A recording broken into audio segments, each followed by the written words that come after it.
Namaskaram and good morning, everyone. I, Benazir Nazim Nawaz, on behalf of Kudumbashree, welcome you all to Kerala and to this August gathering. As a part of the inaugural session, we bring forward a rendition of the Kudumbashree song performed by the talented group of Rangashri. This song captures the essence of Kudumbashree's journey of empowering women and uplifting marginalized communities. As the performers take the stage, their voices will resonate with passion, spreading the message of resilience and progress. Come, let us be a part of this journey.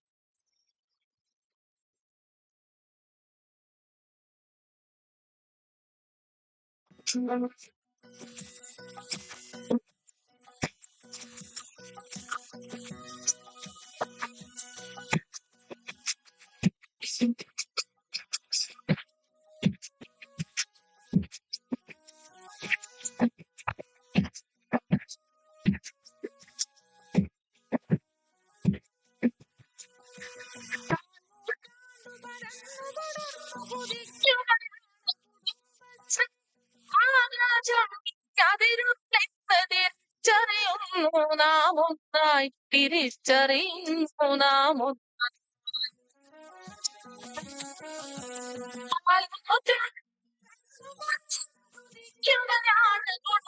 Shri ആകാശം തിരിച്ചറിയും നാമൊന്നായി തിരിച്ചറിയുന്നു നാമൊന്നായി ആദിയകൻ വാക്കുൾ ജീവിതമൊരു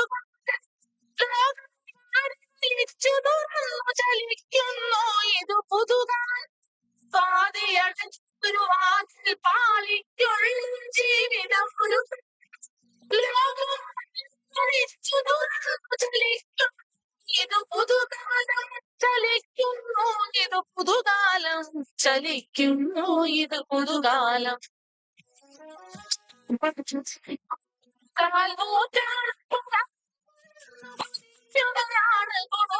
ശ്രീ ആകാശം തിരിച്ചറിയും നാം ഒന്നായി തിരിച്ചറിയുന്നു നാം ഒന്നായി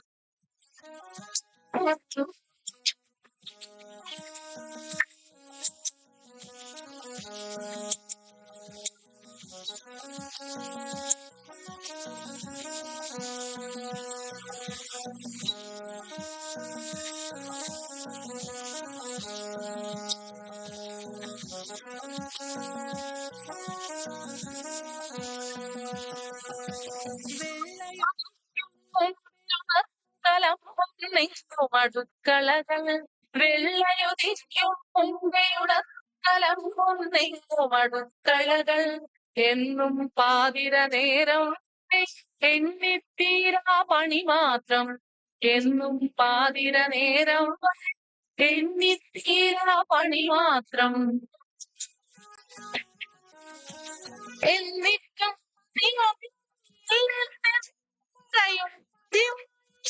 എന്നിട്ടും പണിയൊന്നും ഇല്ലയും പതിവായി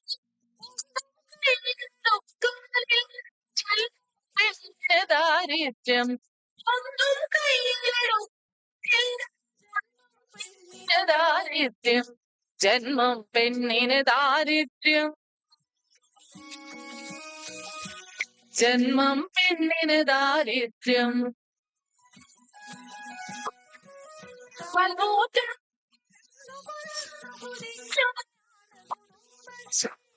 ആകാശം തിരിച്ചറിയും നാം ഒന്നായി തിരിച്ചറിയുന്നു നാം ഒന്നായി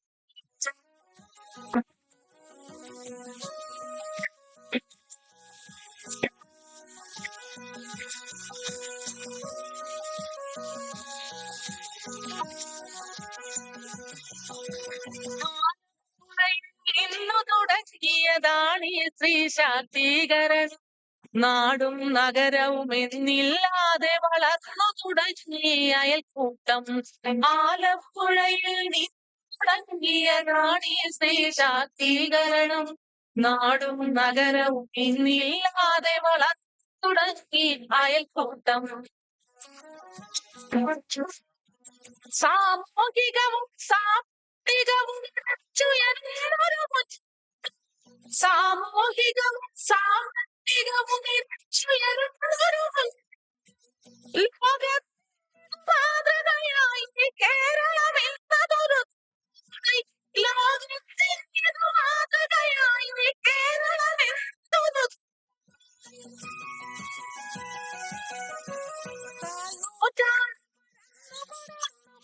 നൂറ്റാണ്ടുകയാണ് ആകാശ യാതിരുകളെന്ന് തിരിച്ചറിയുന്നു നാം ഒന്നായി തിരിച്ചറിയുന്നു നാം ഒന്ന്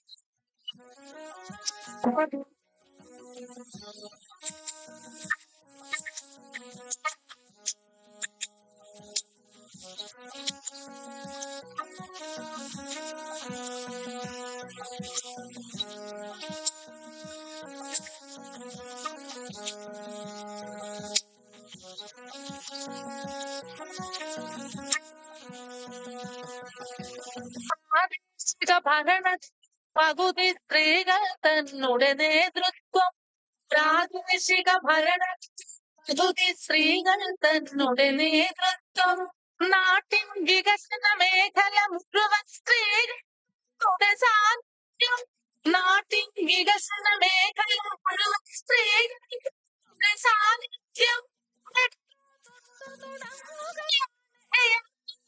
വരെ നീ തോട്ടുകൾ വരെ നീളും ശുചിത്വം കുടുംബശ്രീ തൻകര നഗരം ശുചിത്വം കുടുംബശ്രീ തൻകര കുടുംബശ്രീ തൻകര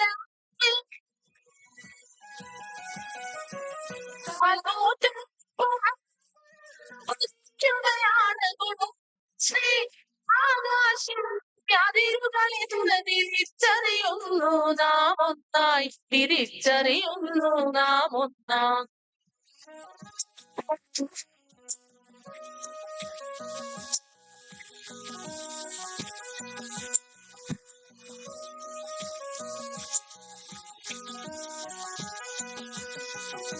പെണ്ണിന് പിൻകുത്തി എന്നോദിയ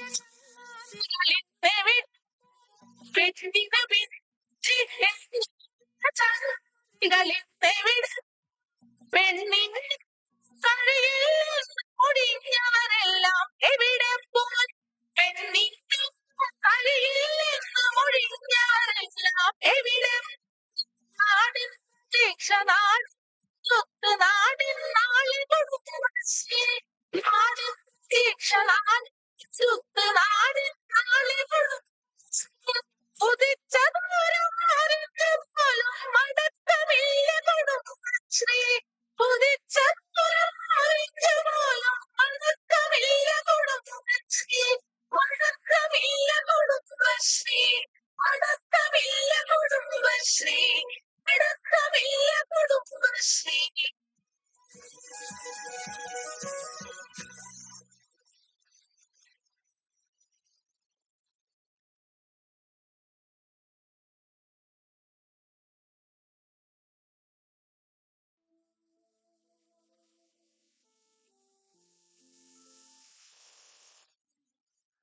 Thank you for the beautiful depiction of Kudumbashree's journey of 25 years.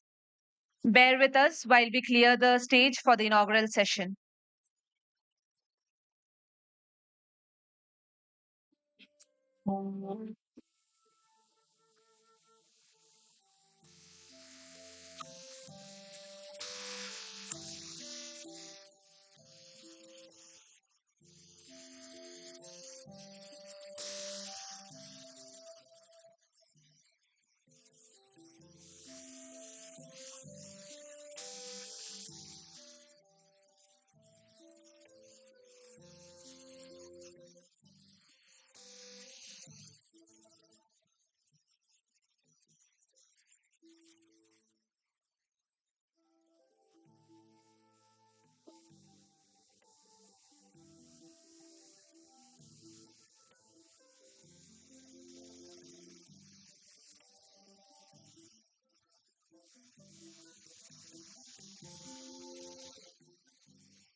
Moving forward, today we have all gathered here for the National Workshop on Universalization of PRI-CBO Convergence Project.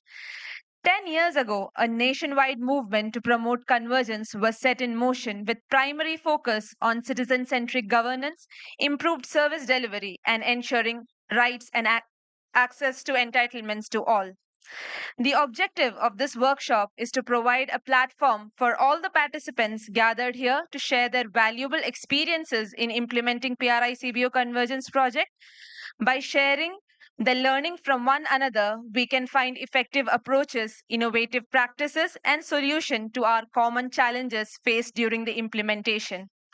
As a part of this workshop, we have also organized an exposure visit to the panchayats in Kerala that will allow us to witness the impact of the model on governance, community participation, and livelihood promotion. This workshop also aims to initiate a strong and effective engagement between representatives from Ministry of Panchayati Raj, Ministry of Rural Development, State Rural Livelihood Missions, National Institute of Rural Development and State Institute of Rural Development to address the challenges that lie ahead and develop a unified approach for the PRI-CBO convergence model. I take this opportunity to formally invite Ms. Smriti Sharan, Joint Secretary, Ministry of Rural Development, Government of India, to grace the dais with her presence. Ma'am, please.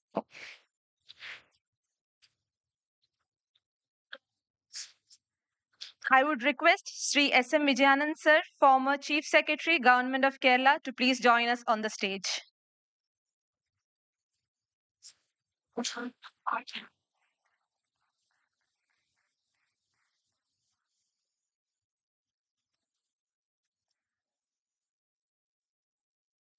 I now invite Sri Prasad Rao Vadarapu, CEO, Tripura Rural Livelihood Mission, to join the dais.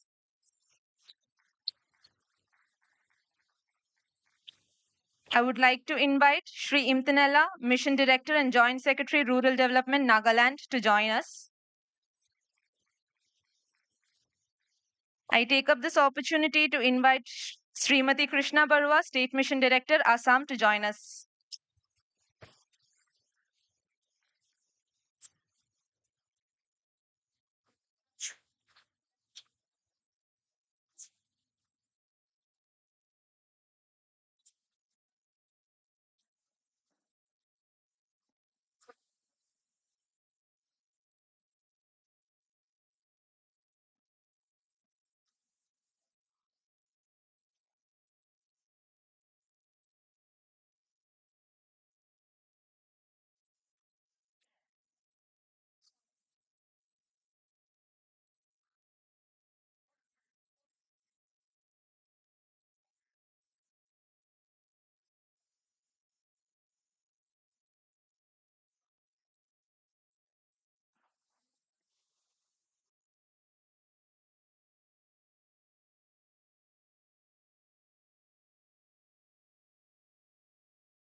I invite Madam Smriti Sharan, Joint Secretary, Ministry of Rural Development, Government of India, to grace the dais.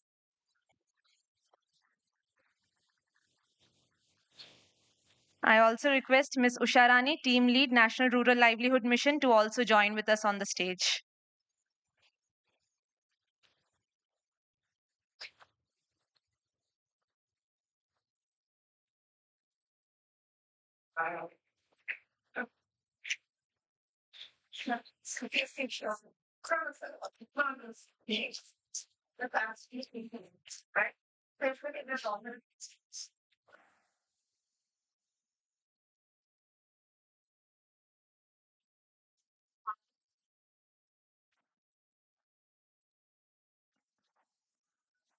I would now invite Shri Sajit Sukumaran, Chief Operating Officer, Kudumbashree National Resource Organization, to deliver the welcome address. Sir, please.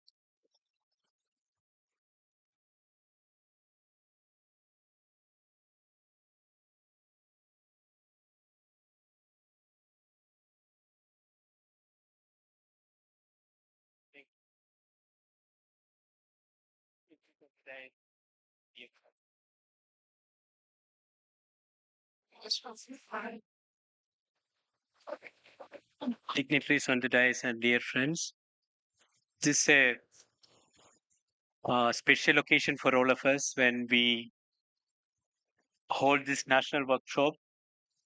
What we are trying to do here is to consolidate the experiences of several years of pilot programs in convergence between the Panchayat Raj institutions and self-help group movement, and then chart out a plan of action for future as this program is going for a national level rollout. This workshop was originally planned for a little earlier, at the beginning of this financial year itself. But for various reasons, we decided that we'll shift this by 2 months and complete the scoping study initially for the states, and also draw give the time to the states to draw up their state operational framework, so that we have much better clarity when we come for this workshop, and we are able to chart out the way forward in a much better and clearer way. This workshop that way is attended by representatives of 16 states, including the 14 states that are going to take up the universal rollout this year. We have states from all over the country and more states from Northeast. Uh, my responsibility is to welcome all the dignitaries and participants to the program. First of all, let me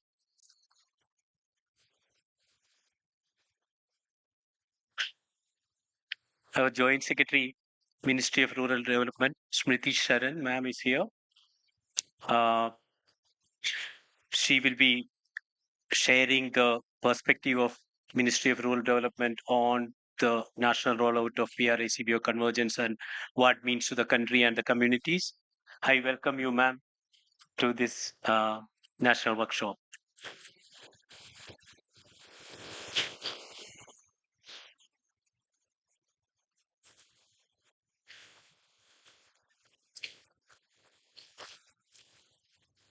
We have S.M. Vijayanand, retired Chief Secretary of the Government of Kerala, who was also the Secretary of Ministry of Panchayati Raj, Government of India. I would say the creator of this whole program of convergence, the guiding force behind the convergence between the self-help group movement and the Panchayati Raj institutions. He will be talking to us on in a little detail on how we go about doing this convergence, implementing it across the country, and also how we localize the sustainable development goals in as part of the program. I welcome you, sir, to this workshop.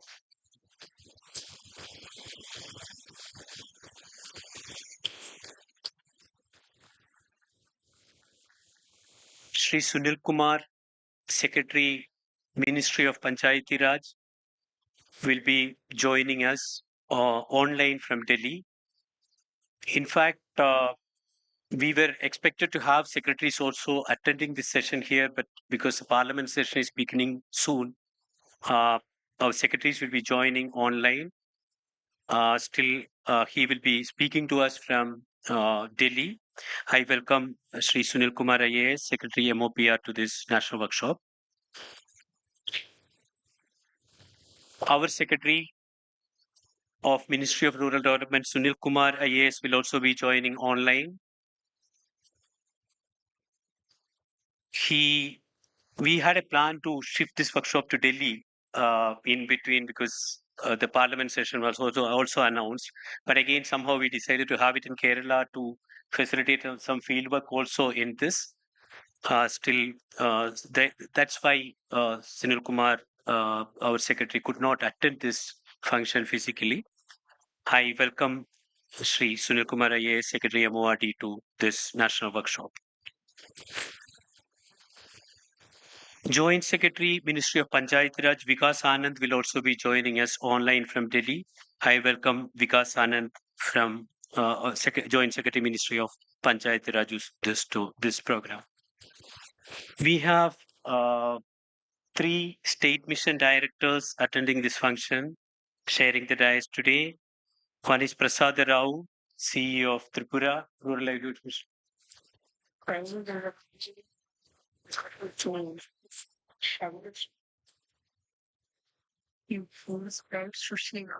Oh, sorry. Oh, sorry, I said our secretary's name wrongly. Suppose sorry for that. Ministry of Rural Development Secretary is Sailesh Kumar Singh. I welcome Sri Sailesh Kumar Singh, Ministry of Rural Development Secretary, to this function. Sorry for that. We have SMDs. Prasad Rao, CEO of Tripura Rural Livelihoods Mission, attending this function. I welcome you, sir, to this national workshop.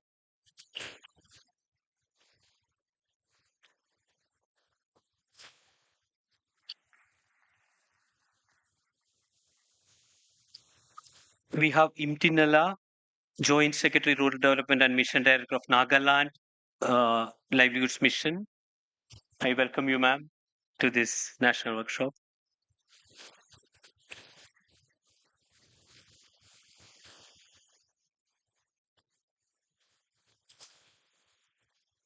We have Krishna Berua, State Mission Director of Assam, a good friend of Kudumbashree, attending this workshop. I welcome you, ma'am, to this national workshop.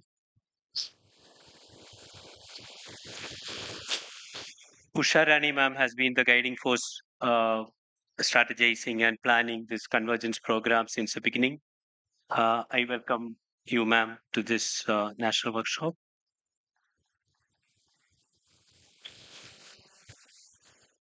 Sharda Muralidharan, Additional Chief Secretary of Local Self-Government Department, is expected here. She will be joining a little late because there is a program going on in around 10 kilometers away from here.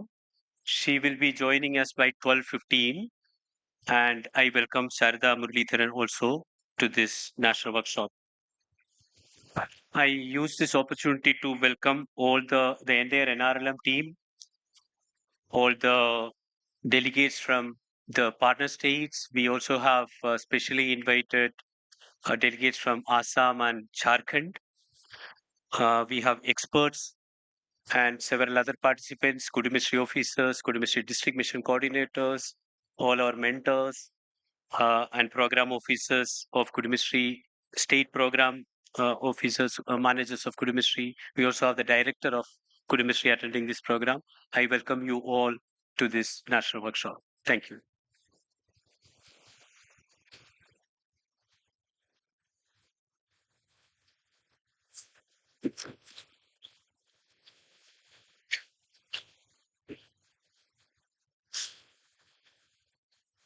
Thank you, sir.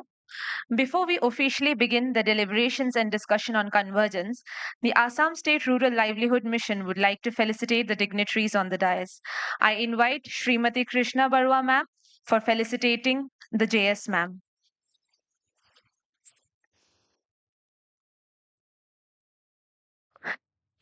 I request Srimati Krishna Barua ma'am to felicitate SM Vijayanand sir.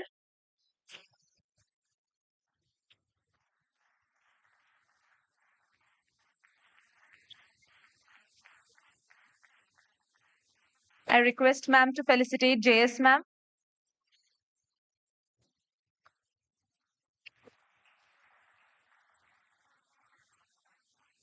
Now ma'am would facilitate the CEO, Tripura Rural Livelihood Mission.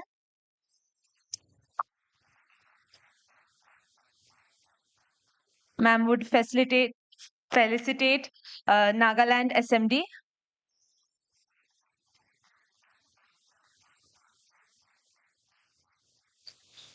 Ma'am would like to felicitate Usha ma'am as well.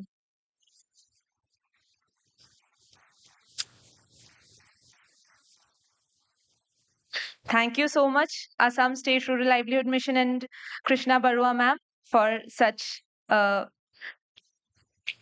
honor.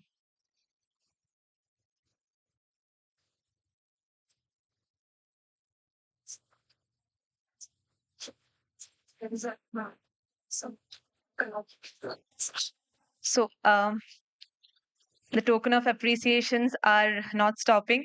So we have the Meghalaya State Rural Livelihood Society as well. So I would request our Chief Operating Officer, Ronald sir, to felicitate the dignitaries.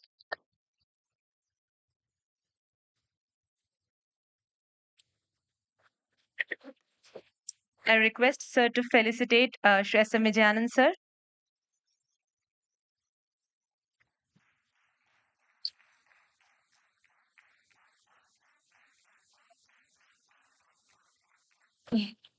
Request sir to felicitate Madam JS.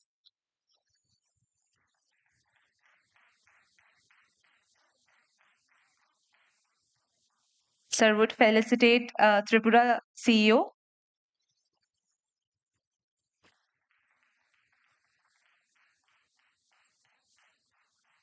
Sir would felicitate Nagaland SMD ma'am.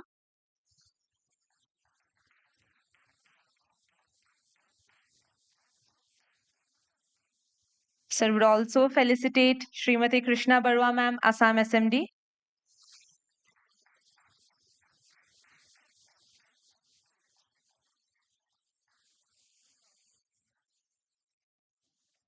Thank you so much, Meghalaya State Rural Livelihood Society.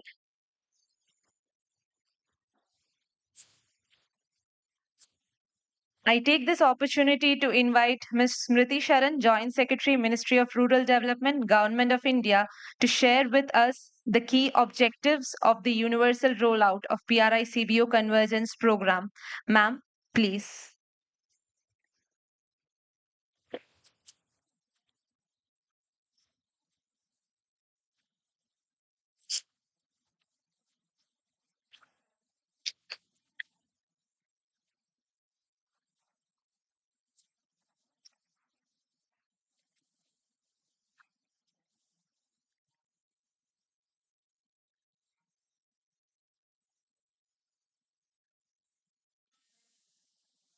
A very good morning to all of you who've gathered here. Um, this hall is so full of people with rich experience, a commitment to changing the grassroots and above, and it's so filled with warmth. This spontaneous felicitation that just happened is just a token of how much love we share with each other and the kind of bonds that we've shared over the years. I'm kind of new to this landscape, and I have a lot to learn. But what I'm really enthused about is that it's a great place to be in and to learn from all of you, and especially Vijayanand sir, who's like an institution in this whole scheme of things, which we call community building and building the Panchayati Raj institutions from the grassroots. Respected Secretary Panchayati Raj, Shri Sunil Kumar sir, Secretary Department of Rural Development, Shri Shailesh Kumar Singh sir. Both our secretaries have joined us virtually, and It's an honor to welcome you both, sir. Respected Vijayan sir, who's also been the Chief Secretary of Kerala and is also ex-Secretary Government of India.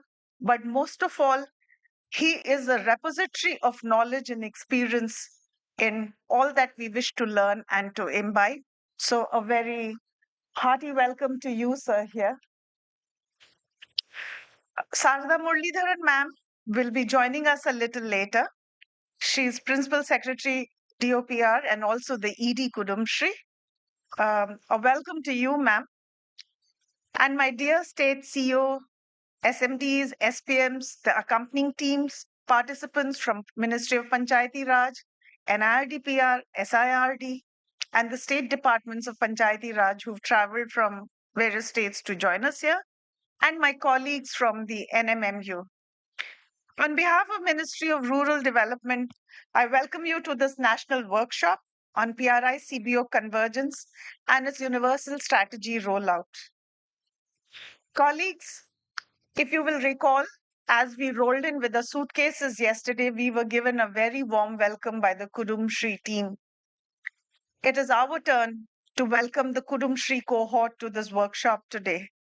And we need to thank them for planning and holding this workshop in this very exquisite part of the country, which we call Kerala. A big round of applause for all of them. Thank you so much.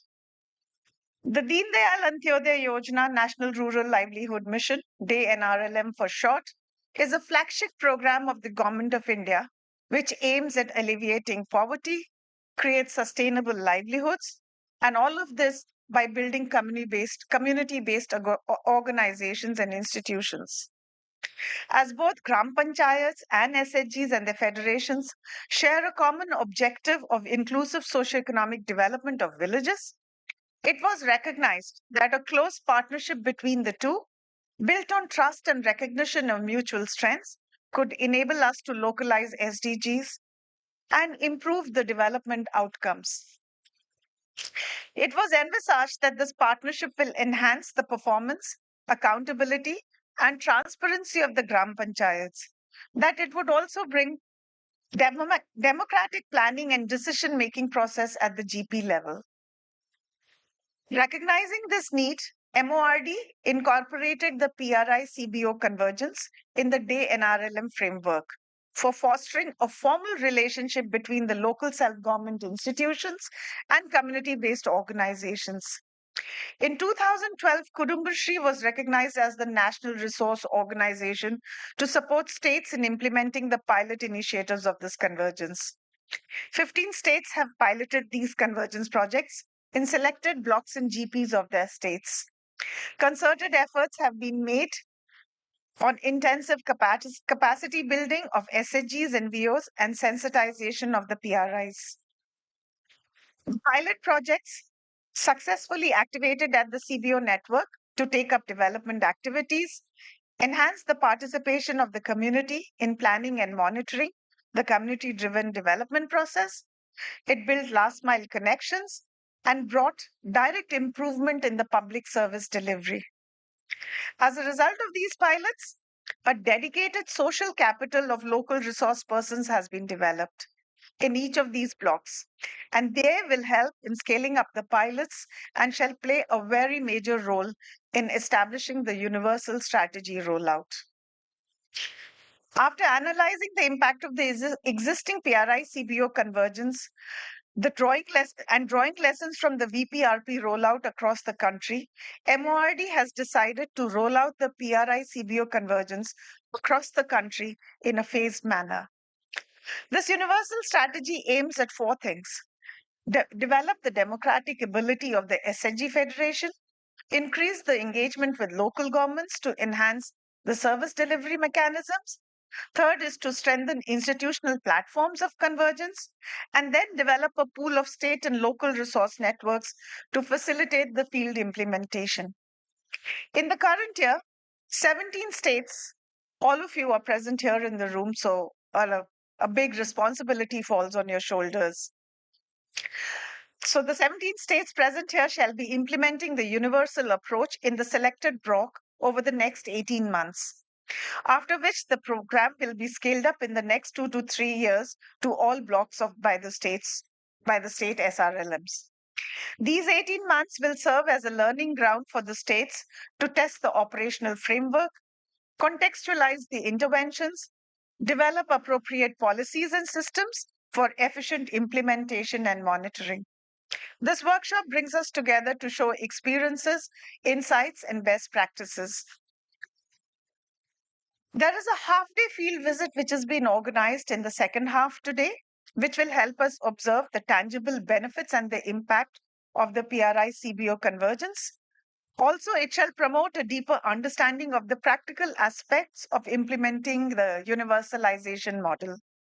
This workshop will also mark the formal launch of the universal rollout strategy in the states by entering into a partnership with the NRO called Kudumbashree. I seek commitment and cooperation from the CEO of the SRLMs to place dedicated teams for this initiative at all levels, revise and finalize the state operational framework, finalize the plan for baseline survey, organize the exposure visits, and then very effectively implement the program on the ground. We look forward to enrich ourselves intellectually from the guidance and experience sharing of Vijayanand sir and also Sarda ma'am, who shall be joining us in a little bit of time. So, not taking too much of your time, I wish all of us a very successful and a meaningful workshop. Thank you very much. Namaskar.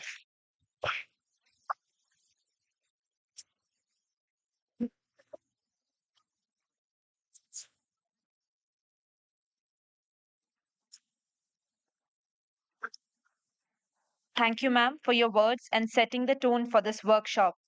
Your words will act as a guidance for all of us during this universal rollout. I would now like to invite Shri Sunil Kumar Sir, Secretary, Ministry of Panchayati Raj, Government of India, to share the ministry's perspectives on convergence between local governments and the community institutions. Sir will be joining us over a VC. Sir, with your permission, we may start.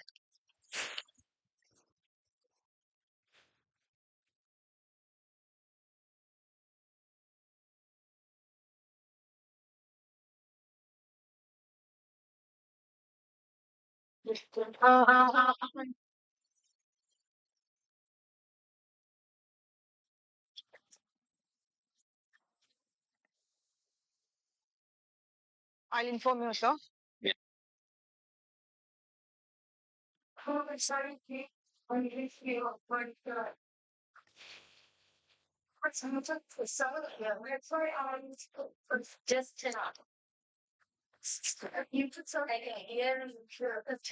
Just sir, it's not muted, right? Sir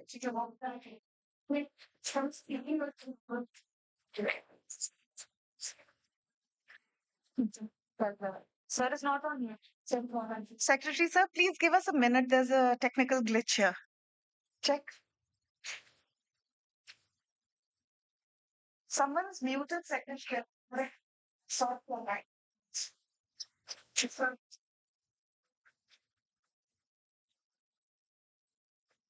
taking a question. Sir,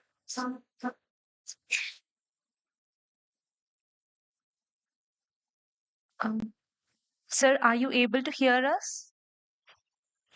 Yes, I can hear you. Yes, sir. We can also hear you and we may proceed with the session. Thank you, sir. Sorry for the glitch.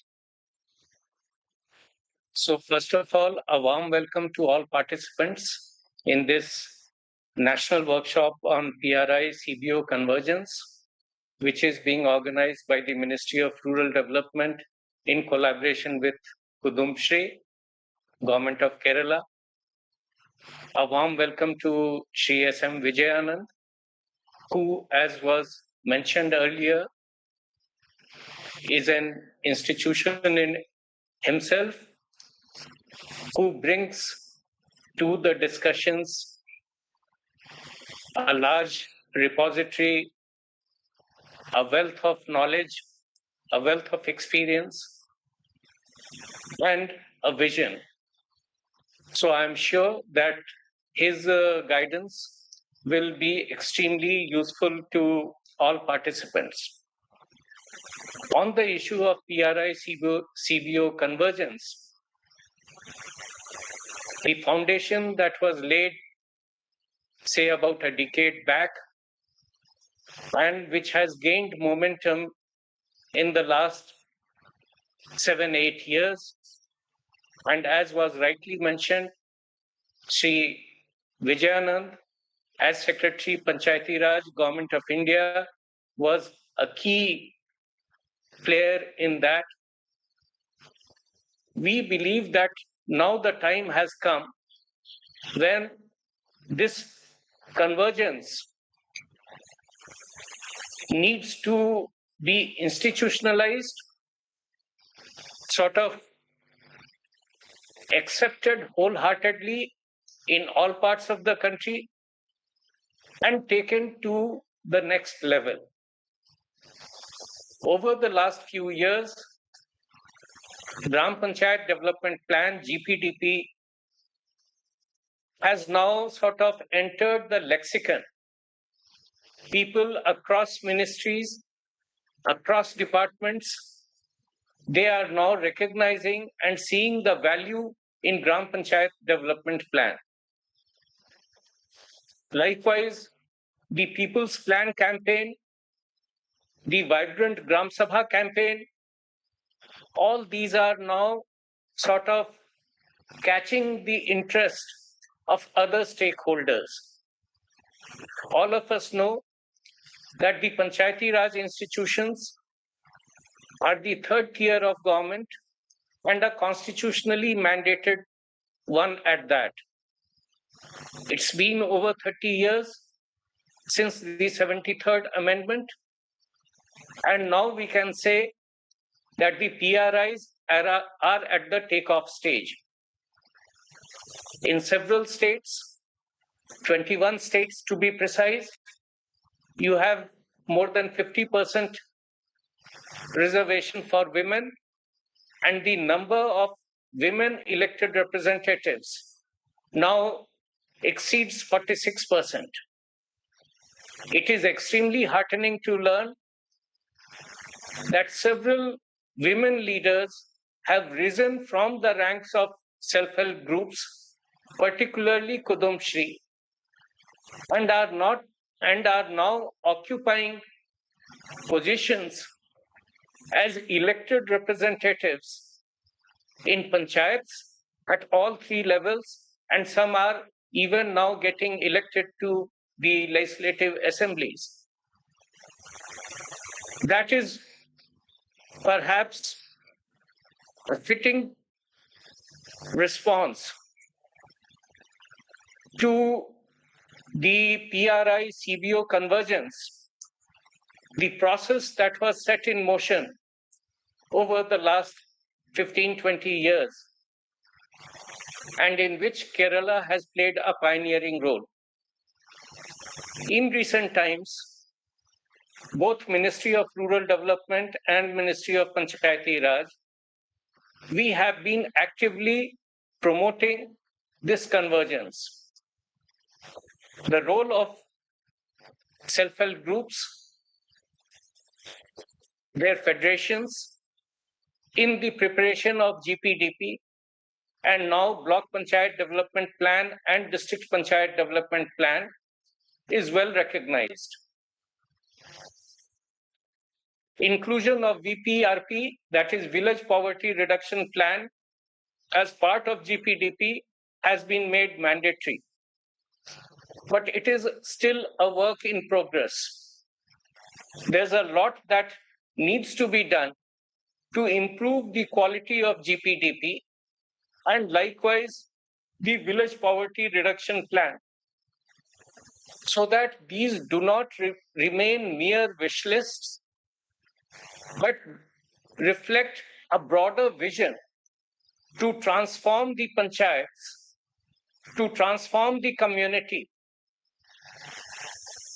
And it is in this context that the localization of sustainable development goals, under which the SDGs were distributed among 9 themes, with theme 1, poverty-free and enhanced livelihood panchayat, being one which is directly related with the SHGs, with the CBOs. But in fact, if you will look at it, the SHGs, the CBOs, they have a role to play in attainment of almost all 9 LSDGs. I would also like to compliment the Kudumbashree team, which at the very outset, through a very effective song, dance, drama presentation, presented before us the journey of Kudumbashree. And it clearly showed that they were now active in almost all the 9 themes that are now part of LSDGs, whether it is the theme of clean and green panchayat, panchayat with socially just and socially secured panchayat, panchayat with engendered development, child-friendly panchayat, panchayat with good governance. In all these themes, the SHGs, the Kudumbashree, as it is functioning in Kerala, has shown that it has a vital role to play. I am happy to note that Kudumbashree is actively engaging with the NRLMs in all these 16, 17 states which are participating today and is playing a key role.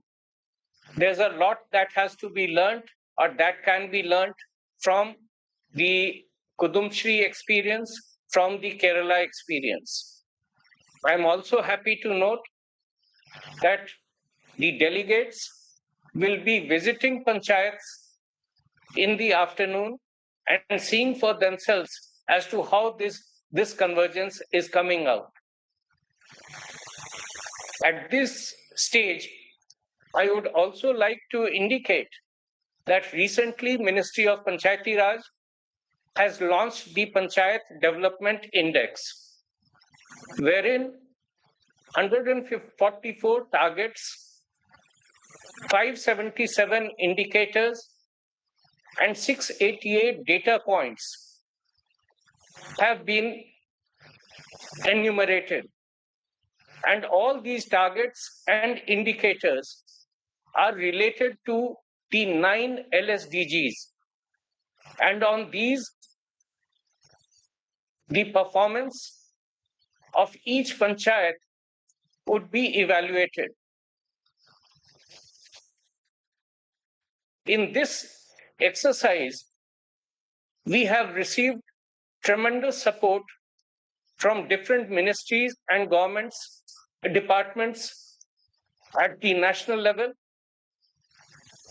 And I am happy to note that all state governments, they have come forward enthusiastically and accepted this Panchayat Development Index, which is now in the process of being rolled out.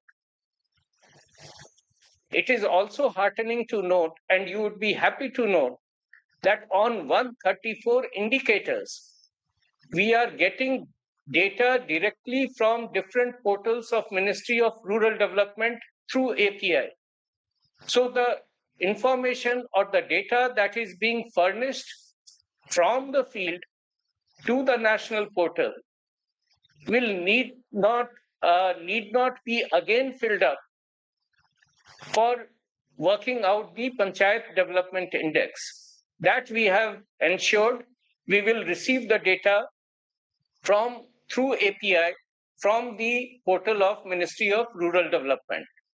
So likewise, for 227 indicators out of 577, we will be receiving data through API from portals of different flagship schemes of different ministries and departments in Government of India. We intend to soon bring out the baseline report, which would reflect the position as on 31st March 2023. That will show us as to where we stand in respect of each of these 9 themes and what the panchayats need to do to improve their position on the Panchayat Development Index. I'm sure the SHGs, the CBOs, their close functioning with the panchayats, whether in the meetings of Gram Sabha or in the meetings of the standing committees of panchayats, will play a very significant role in ensuring that their panchayats score or performance on each one of these LSDGs improve or show improvement over the next few years. We believe the Panchayat Development Index will spur the panchayats into action, and with the help and support of all community-based organizations, and in particular the SHGs, they would be able to move very quickly towards realization of the LSDGs. I also believe that the partnership between panchayats and the SHGs, it needs to be formalized. In some states, panchayats have engaged SHGs as service providers, especially in the field of solid and liquid waste management. In certain other states, they are being engaged in several other activities.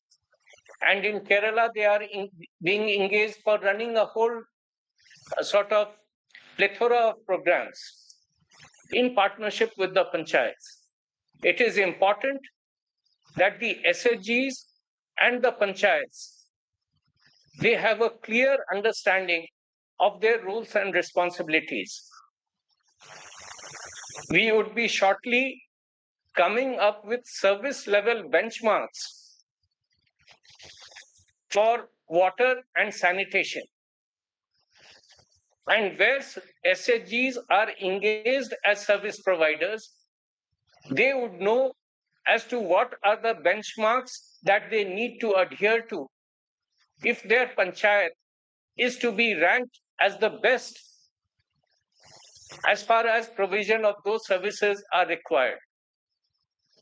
So it is extremely important that the service provider knows what it has to provide, what should be the quality of service, and they are accordingly paid for that by the panchayat, which is responsible for providing those services to the citizens or the residents in the panchayats. So this relationship between the SHG as a service provider and the panchayat, in the times to come, it may need to be formalized.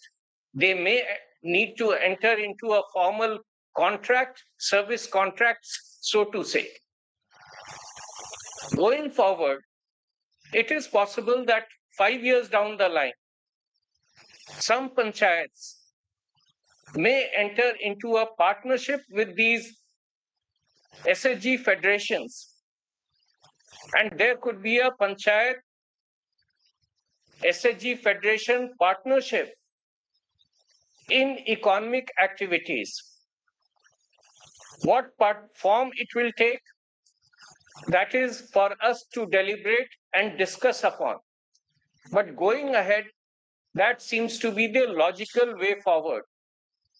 The SHGs, in my personal opinion, would also need to take the next step forward. And at least at the federation level, some of the federation would need to transform them into companies. And the part-time employment of women members should eventually lead to full-time employment of women members, as only then will the participation of female labor force will improve, which at the moment is abysmally low in the country. So I believe that SHGs have a big role to play. They reflect or represent a sizable section of the population, their interests, their demands, which cannot be swept under the carpet for long. They need to be addressed, they need to be articulated, and the local government, through the Panchayati Raj institutions, is an apt institution which could meet these demands which are being articulated through the SHGs and the community-based organizations. So without taking too much time, we look forward to the outcome of this national workshop, wherein, as I understand, the details of the universal rollout in the next 3 years will be worked out, and in 15 states, as the Joint Secretary mentioned, they will be rolling out in entire blocks, and eventually in 2 to 3 years' time, they would be covering the entire state. And eventually, not only in 15 or 17 states, but throughout the country. It has to be a time-bound program because the extent of and the quality of PRI-CBO convergence also varies from state to state. But if we set the vision right, if we have a clear object in mind, then I am sure that is the way forward, and we would be jointly able to realize the goal that we jointly set for ourselves. So strong local government through vibrant Panchayati Raj institutions and a very strong self-help group, community-based organization reflected through their federations, and a strong partnership between them is extremely important if the country is to become a developed country in the next 20-25 years. We have achieved a lot in the last 15-20 years. Number of people, number of persons who have been brought above the poverty line is extremely creditworthy, and the role of SHGs in this entire exercise cannot be sort of minimized. They have played a tremendous role in this. So I believe this is a transformative partnership that is being put in place. Thank you.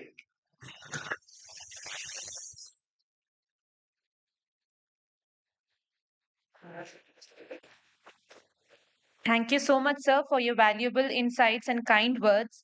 Your words on the role that community institutions can play towards localizing sustainable development goals has inspired all of us to keep doing what we have been doing and do it much better, and to move towards a formal partnership between community institutions and local governments, through which we can deepen democracy and work towards local governance and local development. Thank you so much, sir.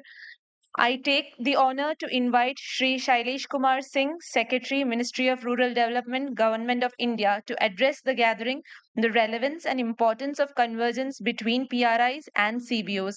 Sir will also be joining us over VC. Sir, with your kind permission, we may begin. Respected Shri S.M. Vijayanandji, the doyen of PRI-SHG Convergence movement and an inspiration for all of us. Respected Shri Sunil Kumarji, Secretary MOPR, under whose capable leadership this convergence process is progressing substantially. All the CEOs of SRLMs and other officials who have come to participate in this workshop, representatives of CBOs, Panchayati Raj institutions, and all other participants in this workshop. From our side, from the Ministry of Rural Development, we welcome all of you to this workshop. I'll just spell out basically the various steps which have been taken so far in the process of PRI-CBO convergence, on which we are going to deliberate in this workshop. In December 2015, Ministry of Rural Development and the Ministry of Panchayati Raj jointly organized a national workshop on Panchayat SHG convergence on participatory planning at Delhi to share the learnings and experiences of states implementing PRI-CBO convergence. As an outcome of the workshop, MORD and MOPR issued advisories in 2016 containing guidelines for partnership between Gram Panchayats and the SHG network of NRLM, which defines the objectives for this partnership.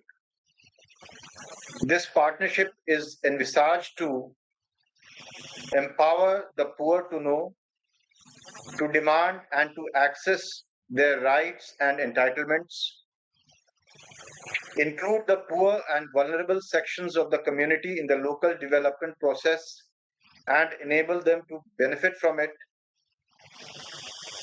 strengthen local democracy, making the GPs responsive and accountable, engender local level development and make it participatory and inclusive, and strengthen Gram Panchayats through citizen engagement. In 2016, through joint advisories on intensive participatory planning exercise for MG-NREGS, IPP provided a central role to SHGs and their federations in the preparation of labor budget. And as bulk of the works under MG-NREGS were implemented by Gram Panchayats, an operational linkage was brought about between these two forms of institutions. Ministry of Rural Development and Ministry of Panchayati Raj have from 2018-19 mandated for SHG's demand plan to be integrated with the GPDP of the state. The VPRP preparation process, formats, and its integration into GPDP has been prepared by MORD and is included in the document on People's Plan campaign in 2018-19 released by MOPR and MORD jointly.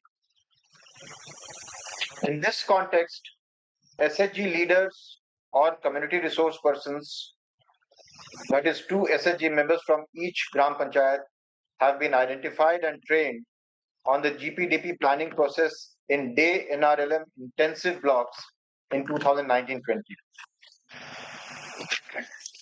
As we all know, based on the learnings from the Convergence Pilot Project, VPRP was redesigned to make it comprehensive and inclusive, which has been implemented extensively across the states in all NRLM entered GPs since 2020 onwards. Based on the feedback received from the states to address the challenges of integration, the whole process of preparing plans by the SHGs and their federations has been digitized through the VPRP planning mobile application. Last year, the livelihoods component was further upgraded to include the comprehensive village livelihoods planning tool, which serves as a tool for seasonal and annual livelihoods planning for each household and village level, which helps not only input into the GPDP process, but also helps the SRLMs and their CLFs to plan their livelihood intervention. We have witnessed in the last 3 years of VPRP rollout the various challenges of PRIs, recognizing the role of SHGs in this planning process, and thereafter in getting the demands accepted and included into GPDP. To address the challenges of acceptance of SHG demand plans by the PRIs, they need to be oriented and sensitized, for which NIRDPR through its SIRDs, NRO, and SRLMs, they need to design and conduct joint trainings of PRIs and CBOs on their roles in GPDP and VPRP. The two ministries have entrusted upon themselves the task of integrating the VPRP database and the GPDP EGS portal to enable the GPs to reflect the VPRP demands incorporated into the GPDP plan under various schemes and funds available with GPs. This will bring transparency in the planning and approval process. MORD and MOPR through the joint task force in MORD envisage to share the VPRP plan and demand plan with the respective line departments through sharing of user credentials with the departments for reflection of approval of the beneficiary and community level demands under their schemes, the allocation of budgets or support in kind. This will ensure better targeting and utilization of scheme benefits available, which are prioritized for vulnerable members. To streamline the convergence, states have been advised last year to create institutional platforms of joint coordination committees at state, district, and block level to discuss the convergence agenda with PRI bodies and line departments. SRLMs and CBO representatives from CLFs should also be included in these platforms. We understand that under the universal strategy, the states involved will also be forming the GP level convergence institutional platforms like GPCC, which will include the representation from Gram Panchayats, VOs, frontline functionaries of line departments, and other key stakeholders at GP level. States need to work towards making these forums functional. While SRLM shall be engaged in capacity building of CBOs, SIRDs with support of DOPR and their SRLMs, shall play a significant role in the program by redesigning the training for sensitizing the PRIs, especially the women elected representatives. This program will cut across the different domains of SRLM and would need each of the domains, whether it is livelihood, FI, FNHW, gender, and IB, to come together and work jointly to achieve the goals of the program and help CBOs draw benefits for their members in strengthening their quality of life and livelihoods from the convergence efforts. As way forward, SHGs are to participate in standing committee, CLF as part of joint coordination committees at block and district level, and get information, sanctions, implementation, coordination, etc. done.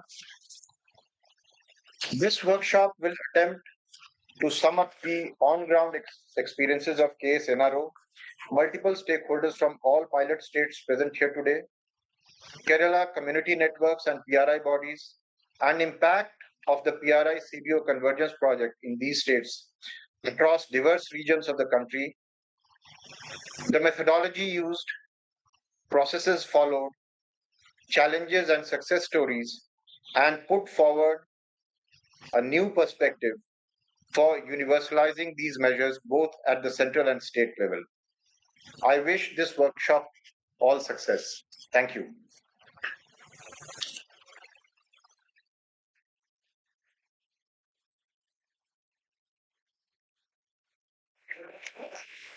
On behalf of everyone present here, I thank you, sir, for your remarks and taking us through the journey of Ministry of RD over the years to strengthen this partnership. Thank you, sir, for also highlighting the importance of institutional platforms for convergence, which will act as a guiding force for this universal rollout of PRI-CBO convergence.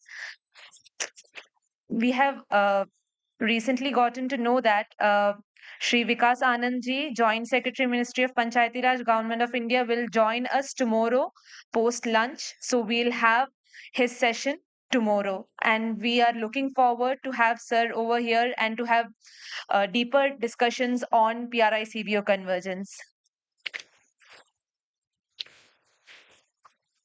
It is with great pleasure that I invite JS ma'am to release Kudumbashree NRO's publication that encapsulates the transformative journey of the PRI-CBO Convergence Project titled Convergence Chronicles, Experiences from 15 States, by handing it over to SM Vijayanand sir.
Thank you.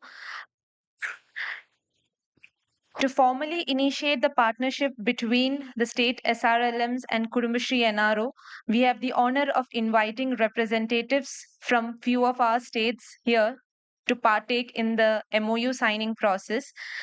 The MOU signing for the remaining states will take place at a later stage once the state operational framework has been finalized and the MOU also has been finalized.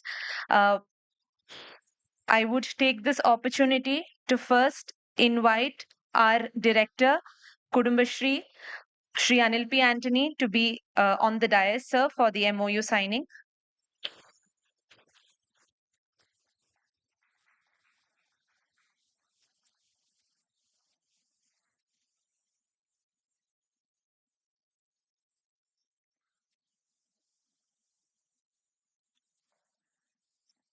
I invite Shri Prasadarao Vadarapu, CEO Tripura Rural Livelihood Mission, to come forward for the MOU signing of Tripura. Sajid. I request Sajid sir to also come to the dais. Can we clear the table?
I invite all the dignitaries for the photo session.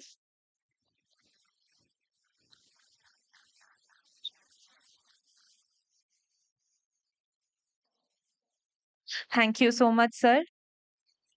Next, I invite Srimati Imtinala ma'am, Joint Secretary, RD Department and SMD, Nagaland State Rural Livelihood Mission, for the MOU signing. Sir and ma'am are here.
We'll have the photo session for Nagaland.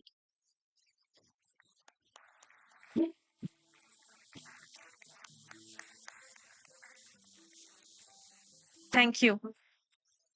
I now invite Mrs. Kalyani Gupta, Deputy CEO, HPSRLM, for the MOU signing. Ma'am, please.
Have the photo session for Himachal Pradesh.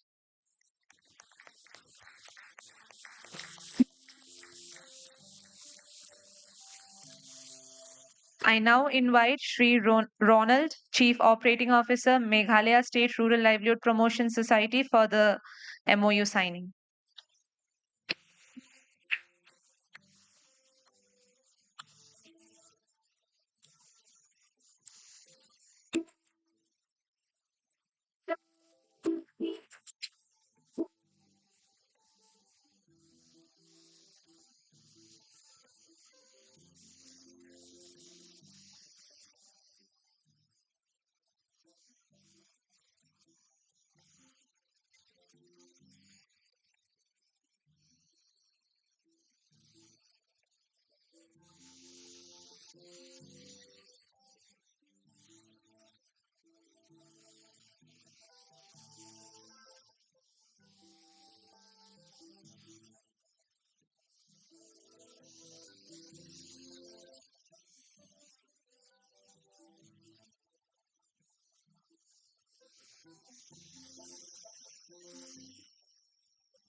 Thank you, sir. I now take the opportunity to call Savitri ma'am from Puducherry State Rural Livelihood Mission for the MOU signing.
We'll have the photo session for Puducherry SRLM.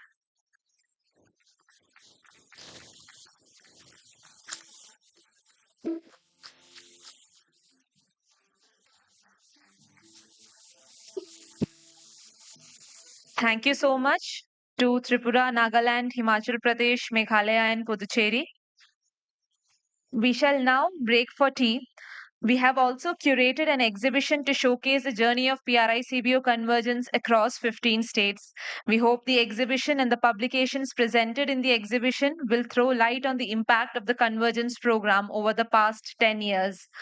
We also have product stalls put up by our Kudumbashree units on herbal products, handicraft products, spices, honey, coffee, handloom, and food products.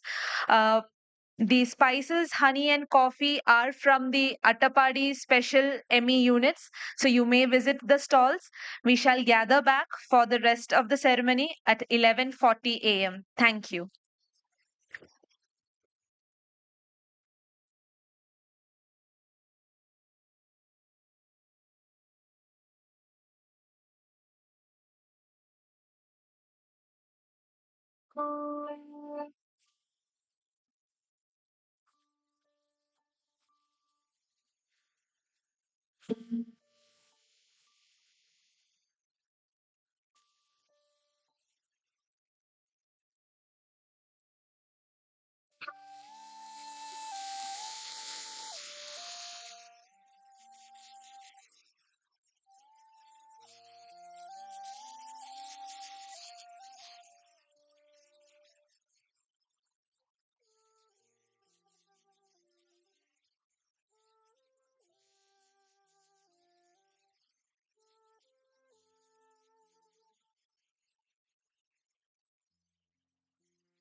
There's no one I can turn to. Takes time. We are like the none. I think that I'm right. The time and that's what I have.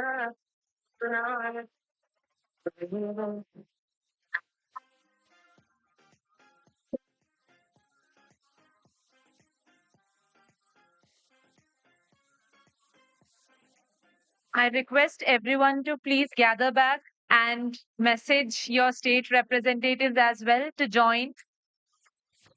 We have some very important sessions remaining as well.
Alka,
please kindly ask your state representatives to join us back. We are running short of time.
Okay, we shall resume the second half of the workshop. I kindly request everyone to please be seated.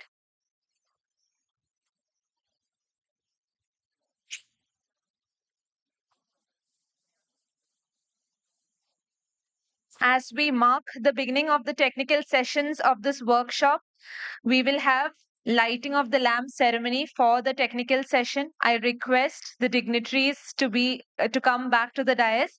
I request JS Madam.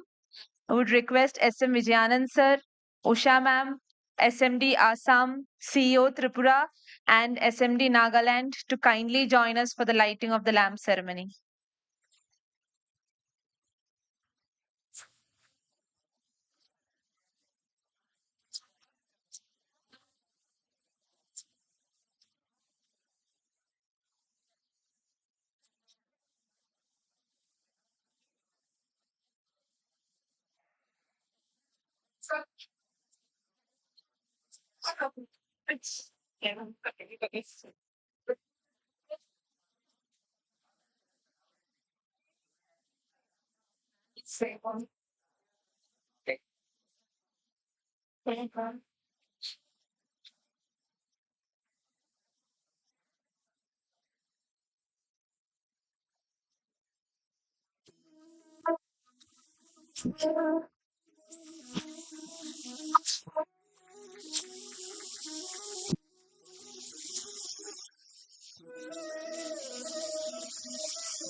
Music.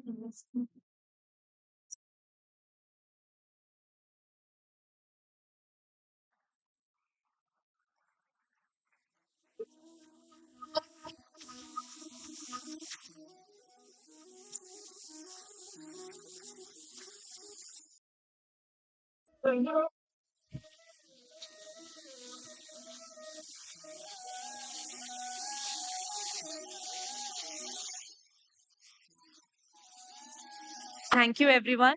You may join the uh, stage for the next sessions. You may join with the rest of the audience downstairs for the rest of the session. We'll move on to the technical sessions.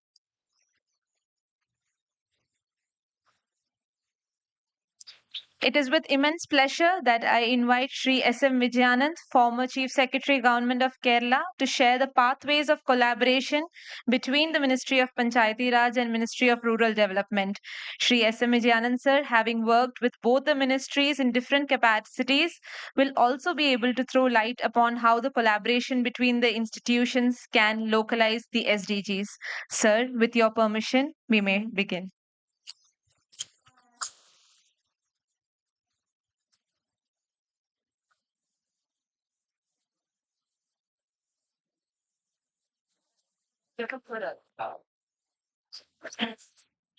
Friends, I've been given 20 minutes to present my points. This lecture of mine normally takes 3 hours. So I'll have to collapse the whole thing in 20 minutes or maybe 2, 3 minutes more. And I've been doing this for a very long time for the last 10 years. I remember in 2012, 13, beginning after a great struggle, we got one chapter put in the NRLM framework, just 2, 3 pages. And later, we had a big workshop in Ranchi. I don't know whether any of you had participated. There's no presentation, just let the heading be there. So that take a long time. This presentation will be distributed. So kindly go through it. It has evolved over 10 years. So what I prepared in 2013, I added some points last week. So kindly go through it at leisure. I'll just give the important points.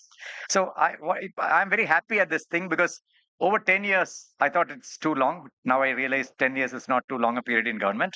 And it has finally come through, and I should congratulate both MOPR and MORD, particularly MORD for taking the bold decision for universal rollout. Otherwise, we're saying pilots, and all that. Now it is universal rollout, and states have accepted. So, and it's good to see two ministries working together. Having worked in Government of India for 8 years, it's not easy for two ministries to work together. It's not easy for two joint secretaries to work together in the same ministry. And I've actually experienced a joint secretary handling two subjects will not work. They will not converge. So I'm not giving real life examples. I have a lot of real life examples. So this convergence we speak, but very difficult to practice. So this will promote convergence. Convergence from below through a process of demand. Convergence from above is not that easy. So a lot of philosophical things I will skip. You can read from my thing. But I can assure you from my experience, don't think I'm speaking from the Kerala experience. I'm speaking from a national experience where I was there from 2012 to 16. Though for 3 years I was in MORT, I was looking after panchayats from MORT. And I can say this is a win-win situation. I just cannot understand why states miss this partnership right from early days of NRL. It should have come automatically. Nobody need to fear anything. Only both will win. Nobody will lose. Take my word. If anybody loses, just give me a ring. This point, there is a problem. There will be problems. But SHGs will gain and the panchayats will gain. It's not that one alone will gain. And lot of points are there. Go through it. The need for partnership. I've given 5, 6 slides on the need for partnership. Simple need. Not the philosophic need of strengthening local democracy, strengthening accountability, and all that. But I have one big philosophical point, that is Ambedkar's concept of social democracy. The panchayats represent political democracy, deliberative democracy, and the SHGs represent social democracy. And there is another word, you may not have heard of it, called communicative democracy. Communicative democracy means people know what they are doing and then they take decisions, like not that they will vote. The other is so that is a philosophical point. More important is a practical point. Let's not be too philosophical and idealistic. What is the kind of money which is going to panchayats these days? 3.5 lakh crore over 5 years, approximately. And Narega, 5 lakh, minimum 5 lakh. So the budget may be small, it will be 5 lakh over the next 5 years. So 8 lakh crore, mostly with the Gram Panchayats. Should not the poor access these resources? What is the credit going to the SHGs every year? I think it is now close to 1 lakh crore. But you must remember this 1 lakh crore is a lot of hidden things. This repayment of loan is adjusted. So real fresh loan should be around 50, 60,000 crores. So when women can access 60,000 crore of grants once in 2 years at least, why should I not attempt? That is the proposition for this partnership.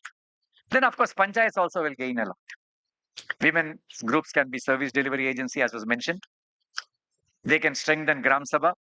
They can give feedback to panchayats. They can carry out what is called extension. Those of you who have worked in development, I don't know whether you remember the word extension. It used to be very, very popular in the 1950s, 60s. And India developed through extension. What is Green Revolution? Pure extension. A message in the lab taken to the people, and you make people change their behavior. People even change food habits. Keralites never eat wheat, never ate wheat. In the 50s, just because of food scarcity, rice scarcity, the Mahila Samajams, the earlier version of the SHGs, went to women, made local dishes using wheat. And now you'll find wheat is used in every house, even for typical Kerala dishes, not for chapati. So if you can change the dietary habit through extension, you can change a lot of other things. Dietary habit is the most difficult to change. So extension is a very important thing. extension agencies of the panchayat, taking a development message to the panchayat. They can do so many things. I've written them down, so I'm not repeating them. But this join the pack, where can you do something? Of course, women do this for panchayats, panchayats do this for SHGs. Together, can you not do something? Yes, because a very important point was made by secretary saying that departmental convergence. Most departments except Kerala are not under the control of panchayats, even in Karnataka. So these departments are outside the Panchayat Raj setup. How to access their services? Sort out grievances with them. As was mentioned, rights and entitlements. So if you partner with panchayats, you have a greater possibility of taking it to higher levels and getting this done. So you're working together to bring local grievances to the attention of authorities, create demand for local development. Panchayat handles only a fraction of the funds spent locally. So a collective demand, a democratic demand. Panchayat is elected members. SHG is probably 50% of the population in the poorer locations or 60% of the population. And of course, the larger thing which I mentioned. But there are a lot of reasons why panchayats and this SHGs have not cooperated. One is the origin of the project. It came from a World Bank project. And World Bank, there are two theories. Community-based development and local government-based development, they didn't believe till recently. And they push community-based development, bypassing elected local governments. Till we realize that this is unconstitutional. So they used to push the community-based model. But why we all prefer community-based development to local government-based development?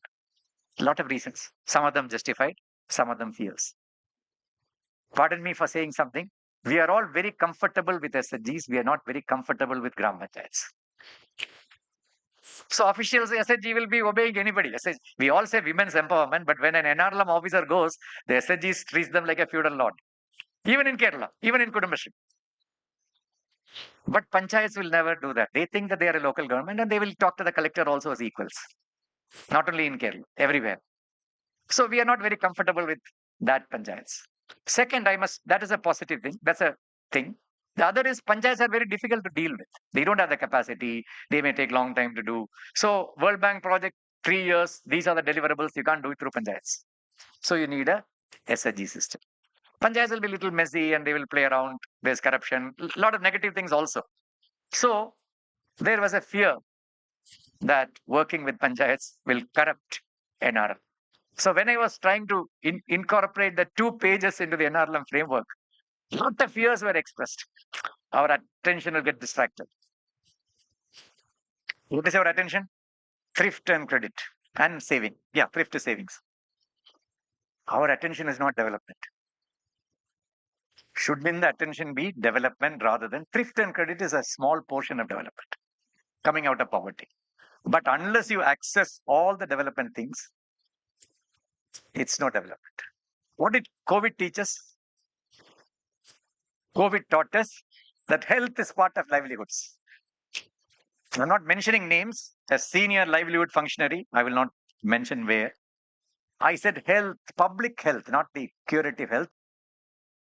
And NRLM should push. Is more important than the gender agenda. Then I got the reply, that is for the health department to act on. From a very top functionary, not a... So if you understand livelihoods, what affected livelihoods most in India in the last 5 years? COVID. So public health is very important. Out-of-pocket expenditure, everything is important. So the savings from public health will be much more than the savings from your thrift. So these are simple lessons. I'm not getting there, I'll get into the formal thing.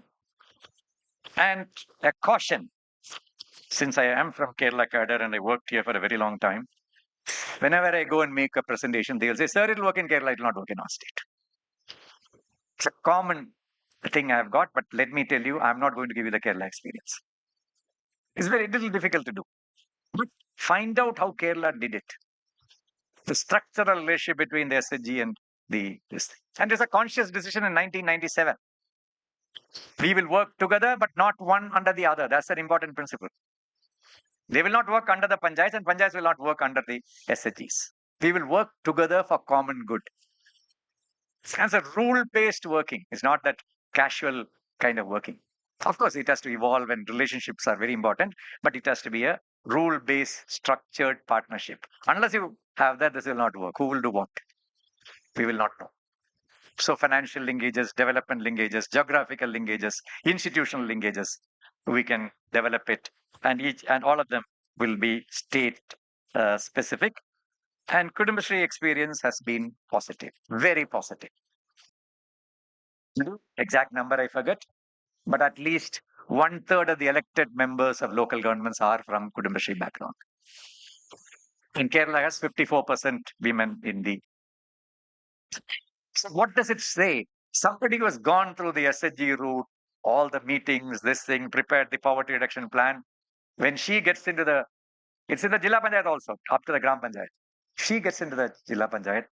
Of course, when we become very powerful, we forget our past, but you can't forget certain kinds of your past. So she will have a gender sensitive approach, pro-poor approach automatically. When the number is so hot, 1 or 2% will not make a difference. When the number is, and very happily discussing with my friends in different parts of the country, I find willy-nilly in most states, even where Panchayat is weak, lot of Panchayat members are from SHG background, like Bihar, Andhra Pradesh, willy-nilly, nobody asked them. So this is a very, very positive kind of thing, and that was uh, uh, seen in Kerala. Okay. Now, there are certain first principles. Panchayats are local governments. SHGs are community-based organizations that I mentioned. So you have to have that very, very clear thing. The autonomy of the panchayat is protected. You will not, governments will be very tempted to use the SHG against the panchayat because panchayats are political. SHGs are supposed to be ruling party things everywhere, whichever be the party, when even when the party changes. So it's a very strong temptation to thwart local democracy. In Kerala, it is a real possibility. So we made it a ring fence in such a way that government can't play one against the other. Kerala has political panchayats, just as you must have read in today's papers about the panchayat elections in West Bengal. They're all the same party, NDA, UDF, LDF. It's very tempting for government to play the CDS against the GPs. Never. Nobody has tried. Nobody will try because it is structured that way. The first principles are very clear. So you should lay down the first principles in your GO itself.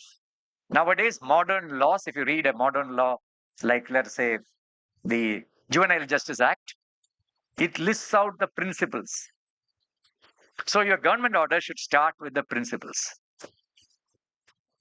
So that people understand why the partnership deals are you do this, link it. No.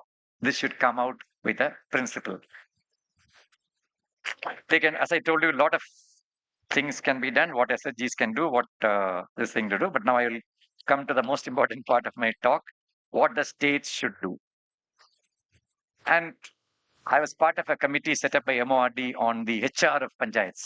It's a very high level committee. Mr. Sumit Bose, Mr. Jugal Mohapatra was my predecessor in MORD. Then Secretary Amarjit, all of us were there. And we found out in most parts of India, HR of panchayats is abysmally weak. More so in the poorest parts of India. So there's a huge mismatch. Panchayats are weak. There's no staff. There's nothing. So we have a huge problem there. But SHG working can also give HR functions, extension, campaigns. Even writing the accounts is possible if you train the SHGs. So CRPs can fill up many of the capacity gaps of Gram Panchayats. But the Gram Panchayats, I'm not talking of other levels of. So how do you, now I'll quickly list out the action points by states. First, very simple points. It has to be context specific. The fifth schedule, and you have areas like Bodoland, Darjeeling Council, local areas. You need to have a separate system. You can't have a common system. And some states without panchayats. So you like Meghalaya, you need to have a panchayat equivalent. The ideal thing is whoever is doing GPDP will be the panchayat equivalent, even if there is no elected Gram Panchayat. Then let's not over prescribe. At the same time, the framework should be very clear. There should be a lot of space for evolution, local innovation. we tend to prescribe these days. That's not very good. And don't just study the Kerala model. NRO will tell you the experience of 10, 12 other states. And maybe in your state also. Informally, there has been some experience. Many states, there's an informal relationship between SHGs and panchayats. Find out. And that should guide you. Then there is a favorite technique of mine. Sharda, pardon me for repeating it umpteen time. What I call right shop. Things which will take years to develop in government can be developed in 3 days if all of you sit together. So who should sit together? Your NRLM people, Panchayat Raj people, good panchayats, good GPLFs, and maybe civil society, activists, academics, SARD people. Sit together, locked in a room for 2 to 3 days till you come out with what panchayats can do in our state, what SHGs can do, what are the cautionary things, what has been the experience so far in a 20, 30 page simple guideline. Without that, I'm sure nobody, however talented, will come out with an action. So let that be the first step. Probably MOPR and MORD, NRLM can facilitate. They can send people, observers, and do this. So this can be done in 3 days flat. It has to be very intense. And you are writing out the government order. You're not writing out a recommendation. You're actually writing out a government order, which means the Secretary of the State or CEO of the NRLM and the head of the Panchayat Raj person should be there, at least in the beginning and in the end, to understand. This goes straight as a ready-made thing to the Secretary or to the HOD to refer it to the Secretary for a formal issue, of course, with minister's approval. Otherwise, this is not going to happen.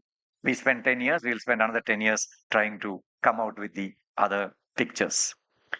And while this work, we can't have 2 right shops. It's not easy to organize. Once you develop the draft guidelines, you should also develop a rudimentary action plan for the state. What is an action plan? Time limits. Who will do what? What will be the resource requirements? What are the risks? How will you mitigate risks? All this you can put it very, very easily. It doesn't take a long time. It's one of the simplest commonsensical. So you do that. An action plan for the state for rollout. And 3 years is the time suggested by MORD. We can easily do it 3 years. So this, and how do you do it? It's a kind of hub and spoke. Resource clusters. You certainly cannot convert all the panchayats into excellent partnerships. Resource clusters. How was NRLM rolled out? I was in Delhi at that time. Nobody knew how to roll out NRLM. Suddenly, some brainwave said resource clusters. Invest all your energy, resources in some place, develop, and I can tell you from experience all over India, panchayats learn better from other panchayats, not from us. SHGs learn better from other SHGs, not from us. So if you are able to develop in typical way, because a state is a large place, so typical areas, there will be a very backward place, there will be a law and order place, so many things, so many classifications, develop resource clusters. There, I think NRLM and MOPR also should come in because it has to be properly guided. Then, that's very easy, very difficult, though I'd been advising right from 2012. Congruence between SHG federations and the GPs. It doesn't exist in most parts. Now you can't cut it also because of credit requirements. So whoever is a GPLF, they are lucky. Those who don't have a GPLF, I think Sharda should prescribe a solution. I really don't have a solution. If your GPLF is more than 2 panchayats, half a panchayat, you have a lot of problem because you become weak in your relationship with panchayats. So do something to get a cluster which is coterminous with a gram panchayat. And set up a forum for regular interaction. Initially just chatting, maybe small talk. And that should be all the GPLF members and all the elected members of the GP. And it can be part of the GP meeting. After the GP meeting, 1 hour interaction with the GPLF. This will enhance mutual understanding, even if nothing else. And give women some confidence in interacting with the local power.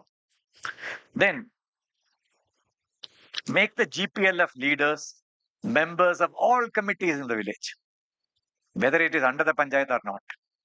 And it was suggested that you make them a member of the standing committee That, I'm afraid, may not be possible in most states. Some states have provision for nomination to standing committee, but otherwise standing committee is a subcommittee of the Gram Panchayat, so you cannot nominate. But there are functional committees for different functions. So GPLF, you can't, is not advisory, is mandate. Should be a member of all these committees to GPDP, etc., which I don't want to take time on. They should be members of institutional management committees. Anganwadis, hospitals, all of them have institutional management committees. So GPLF will get represented. Panchayat also automatically should be represented. Then I strongly support RP for this Panchayat partnership, who is well versed in this partnership, who will guide the SHGs, Didis, on how the partnership should work out. Train them for 1 week, 2 weeks, take them to Panchayats, expose them to Panchayats, tell them what Narega is, tell them what GPDB is.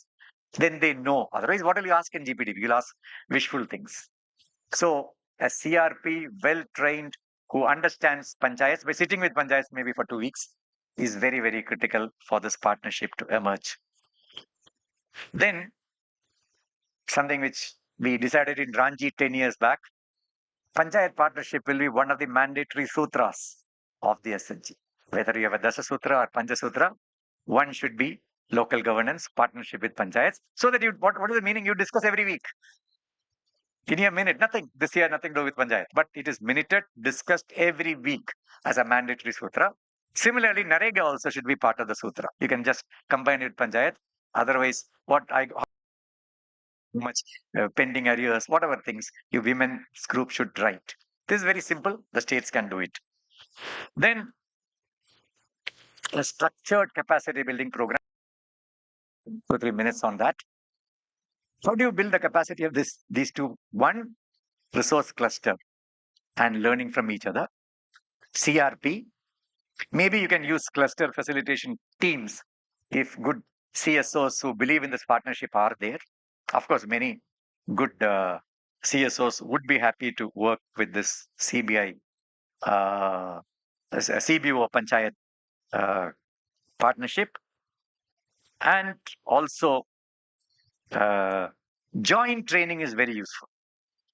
Independent training, certainly, yes, but our experience in Panchayat Raj in Kerala, the doctor and the Panchayat President Health Standing Committee, together, if you train them, it is much better. So you do independent training and also joint training of GPLF and the GP members, so that a lot of things can be sorted out, mutually understood on the spot. Then Mahila Sabhas and Bal Sabhas, they exist in some form all over India.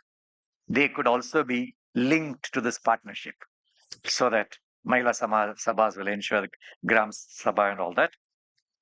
And I would say, which Kerala is now trying, SHGs of persons with disabilities, SHGs of elders, which NRLM has been promoting at least for 10 years, I remember, slow moving, need to be brought in so that you broad base the SHG movement, and the link with the Gram Panchayat also becomes broader.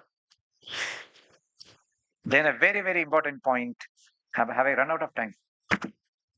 Another 2, 3, 5 minutes. Very important point, listen carefully. How do you link VPRP with the GPDP? Accepted in policy by both both the ministries of Government of India. Recently, I saw, I'll not mention states because you may be here, how VPRP was being prepared. An app is there. So somebody from NRLM, basically the block resource person, goes to women and says, what do you want? So women say, I want a well, I want this. Women gave this thing and you have millions of requests. So I asked the women, what was your plan? I don't remember what I said. Somebody came and asked me. I said, this is what I want. We never discussed it. It's a kind of violation of the Government of India guidelines. But let me tell you, any planning, whether it be at national level or at the Gram Sabha level, should be discussion, negotiation. There will be a lot of opposition. Then you say yes. Then only that's the social thing. Social thing can never be captured in IT. Post facto, after you finalize all these priorities, etc., feed it into the app or feed it into the software, but never before that. So that process, Usha, has to be prepared in detail. The process of plan preparation by the village SHG federation. Discussion, how many discussion, who will meet, who will come, SHGs will give this list, and ultimately prioritization kind of thing. So VPRP could be a poverty sub-plan of the Gram Panchayat. And I have suggestion for 4 components. I would seriously request NRLM to discuss this, take the appropriate clearances. One, what the GPLF will do with its own resources, voluntary resources, cluster fund, it's called CLF, vulnerability reduction fund, etc., etc. So what you will do with one simple thing, never prepare a plan for resources you have no control over. Then people will get frustrated. That's a very simple technique in planning. You will prepare a plan for resources you have command over, or after some time you will know this is what is approved. Otherwise, planning, people will not take an interest in plan. So the SHGs know what resources they will get during the financial year or can access. So that will be the first part of the plan. Second part of the plan should be with relating to MG and REGS. A simple circular from and a software tweak from MORD will help. What is it? The women should say how many percentage of work they need and when. Second, how many community assets they need, what kind of assets. Third, how many individual assets they need for whom, why. In a priority. The work requirement should automatically feed into the labor budget. And if you can capture it in your software, Narega Soft, that this is coming from the SHG, when it goes all the way to Government of India, when Government of India cuts the labor budget, don't cut the SHG budget. So the women will get the work they have asked for and their families, not for their alone. It's 100 days per family. So 3-part request will be the second thing. Third, what the women want from GPD. So they should know what the GPDP guidelines are and all that. Women will ask what we want this from GPDP. And the fourth, which is mentioned by Secretary, what we want from other departments which are not under the Panchayat. Practically all departments. ICDS, education, water supply, sanitation, a lot of departments. Roads, irrigation, whatever it is. So they write it out. That's a little vague plan because you have no control, you don't know what's happening. So all these 4 plans should be in one document. Don't make it too IT compliant, then nothing will come. For example, you read Kerala's People's Plan, you will not make a sense of it because somebody wanted everything to be in the software. So it kills. You will not understand what a plan is. There will be some money here and there. So, yeah, of course, now IT tools are so developed that you can have a descriptive plan. And then, that's very important, 2 weeks ahead, you send the plan to the Gram Panchayat. Ask the Gram Panchayat to discuss the plan in detail. And then, after 2 weeks, let the GPLF in its full strength go and meet the full elected Gram Panchayat with officials sitting. It's a kind of negotiation, a kind of VPRP discussion. So first part is automatically not ours. MGNRG is almost automatic. Assets, of course, Gram Panchayat will say we will give priority to this asset. The third part, GPDP, we may ask for 20 lakhs. Gram Panchayat will say we will give for 5 lakhs. These are the works. That should be a mandatory step of GPDP. And that should feed into the GPDP automatically. Of course, it has to go to Gram Sabha and get validated. I don't think Gram Sabha will turn down a request made in this way. Or it can be before the Panchayat, that's left to you. And the fourth thing, you need a meeting of local level officials, which the state government has to ensure. At the Panchayat level for a group of Panchayats. If the Panchayats are too small, you can't come to every Panchayat. The fourth component is discussed. And the officers will say this can be done, cannot be done, but that also gets into the formal system. Some can be done at the block level, some can be done at the district level. Above district, let's not try. And they will get back to you. Yes, you have made 35 requests, we will give you 12 requests. And that becomes. So this is the VPRP. A real VPRP for an assured resource for which you know. So this is my suggestion. You can discuss. I don't think this is group discussion, but think through it. I think it's eminently doable. And this is not my old knowledge. This is after visiting 2-3 states in the last 3 months on localizing SDGs. So try this. And the final point, you can use localizing SDGs to cement the relationship. For want of time, I don't want to explain how you can do it. NARDPR can have a quick consultation and say how localizing SDGs can bring about a closer relationship between SHGs and Gram Panchayats. We have a new concept which initially was given to me. I should acknowledge. I think somewhere he's here. Mr. Jagajeevan. He told me, sir, why not communitizing SDGs? Government doing SDGs, going down to local governments and going down to the community, which is SHGs. Largely SHGs. Again, I can send you a concept note. We have jointly developed one, but it's still hazy, which essentially means the women understand what is an SDG and how to, as was mentioned, your entitlements. I need to send every child to school. I need to get vaccinated. I need to get women's your RCH service in the CHC. These are demands. So women know what are the SDG kind of thing. Probably they can do. Then another thing that the state government has to do, again indicative but fairly clear, what kind of services can be outsourced to SHGs without a tender? Many states have very rigorous procurement law and panchayats will come under procurement. So can you give solid, and how do you fix the rates? Some states have given, but abysmally low rates. So it can't be less than the minimum wage. It's illegal.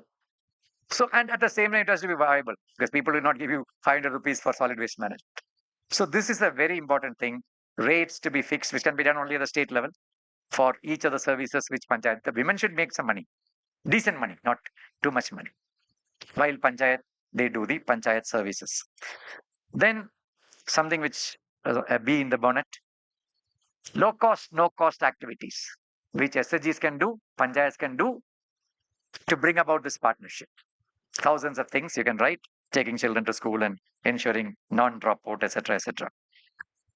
Then, what kind of assets of panchayats can be given to SHGs for O&M, for running, free, water bodies, markets, even buildings can be given to them. For example, Kudumbashree runs budget hotels for the panchayats. It's on behalf of the panchayat and government. So it's not their own micro enterprise. So a lot of these possibilities, preparing Anganwadi food, midday meals, lot of things are there. And while doing this, you need a facilitation come troubleshooting arrangement at all levels because you will have thousands of problems. But don't wait for problems to be written to you. There should be a joint NRLM Panchayat Raj group at the top level, maybe at the district level and maybe at levels below. You come, you say, you give a guidance on how to sort out teething problems. There'll be many teething problems. Some you have to give in writing, some orally. Then of course, SARDPR I mentioned, and this thing. And finally, I'll end with a big statement. Saddam Hussein once used the word, I think, mother of all wars. So I have a big statement.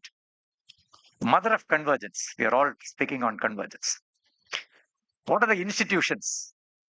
Obviously, SHGs and Gram Panchayats. What are the processes? VPRP, GPDP, labor budget preparation. And what are the programs? NRLM, MGNREGS, and 15 Finance Commission grants. Strictly, it's not a program. So you have this huge convergence which can be realized through SHG Panchayat partnership. Sorry for having taken 10 minutes more, but Sajid told me if you want, you can take 10 minutes more. Okay, thanks.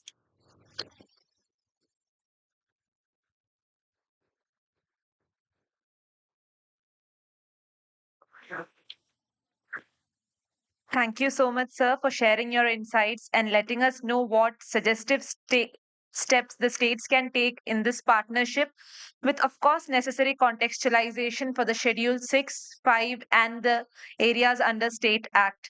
Thank you for also focusing on the importance of having a collective forum at the Gram Panchayat level for having regular interactions with the local governments. Thank you so much, sir.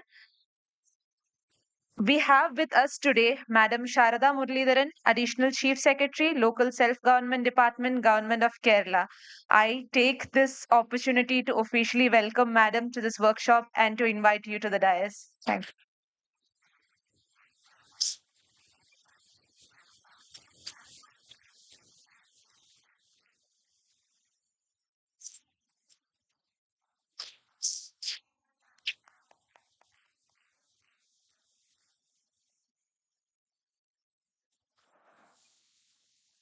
Welcome, Madam, to the workshop.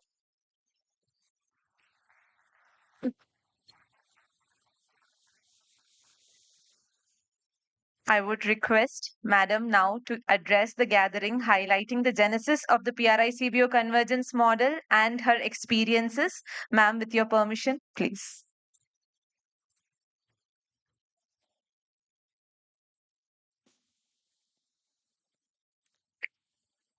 Thank you. You see here on the stage, on the dais. Hi, Alice. Hello, everyone. Yeah. Two people who have been actually witness to the genesis of NRLM and who have been co-conspirators in the genesis of the GPTP.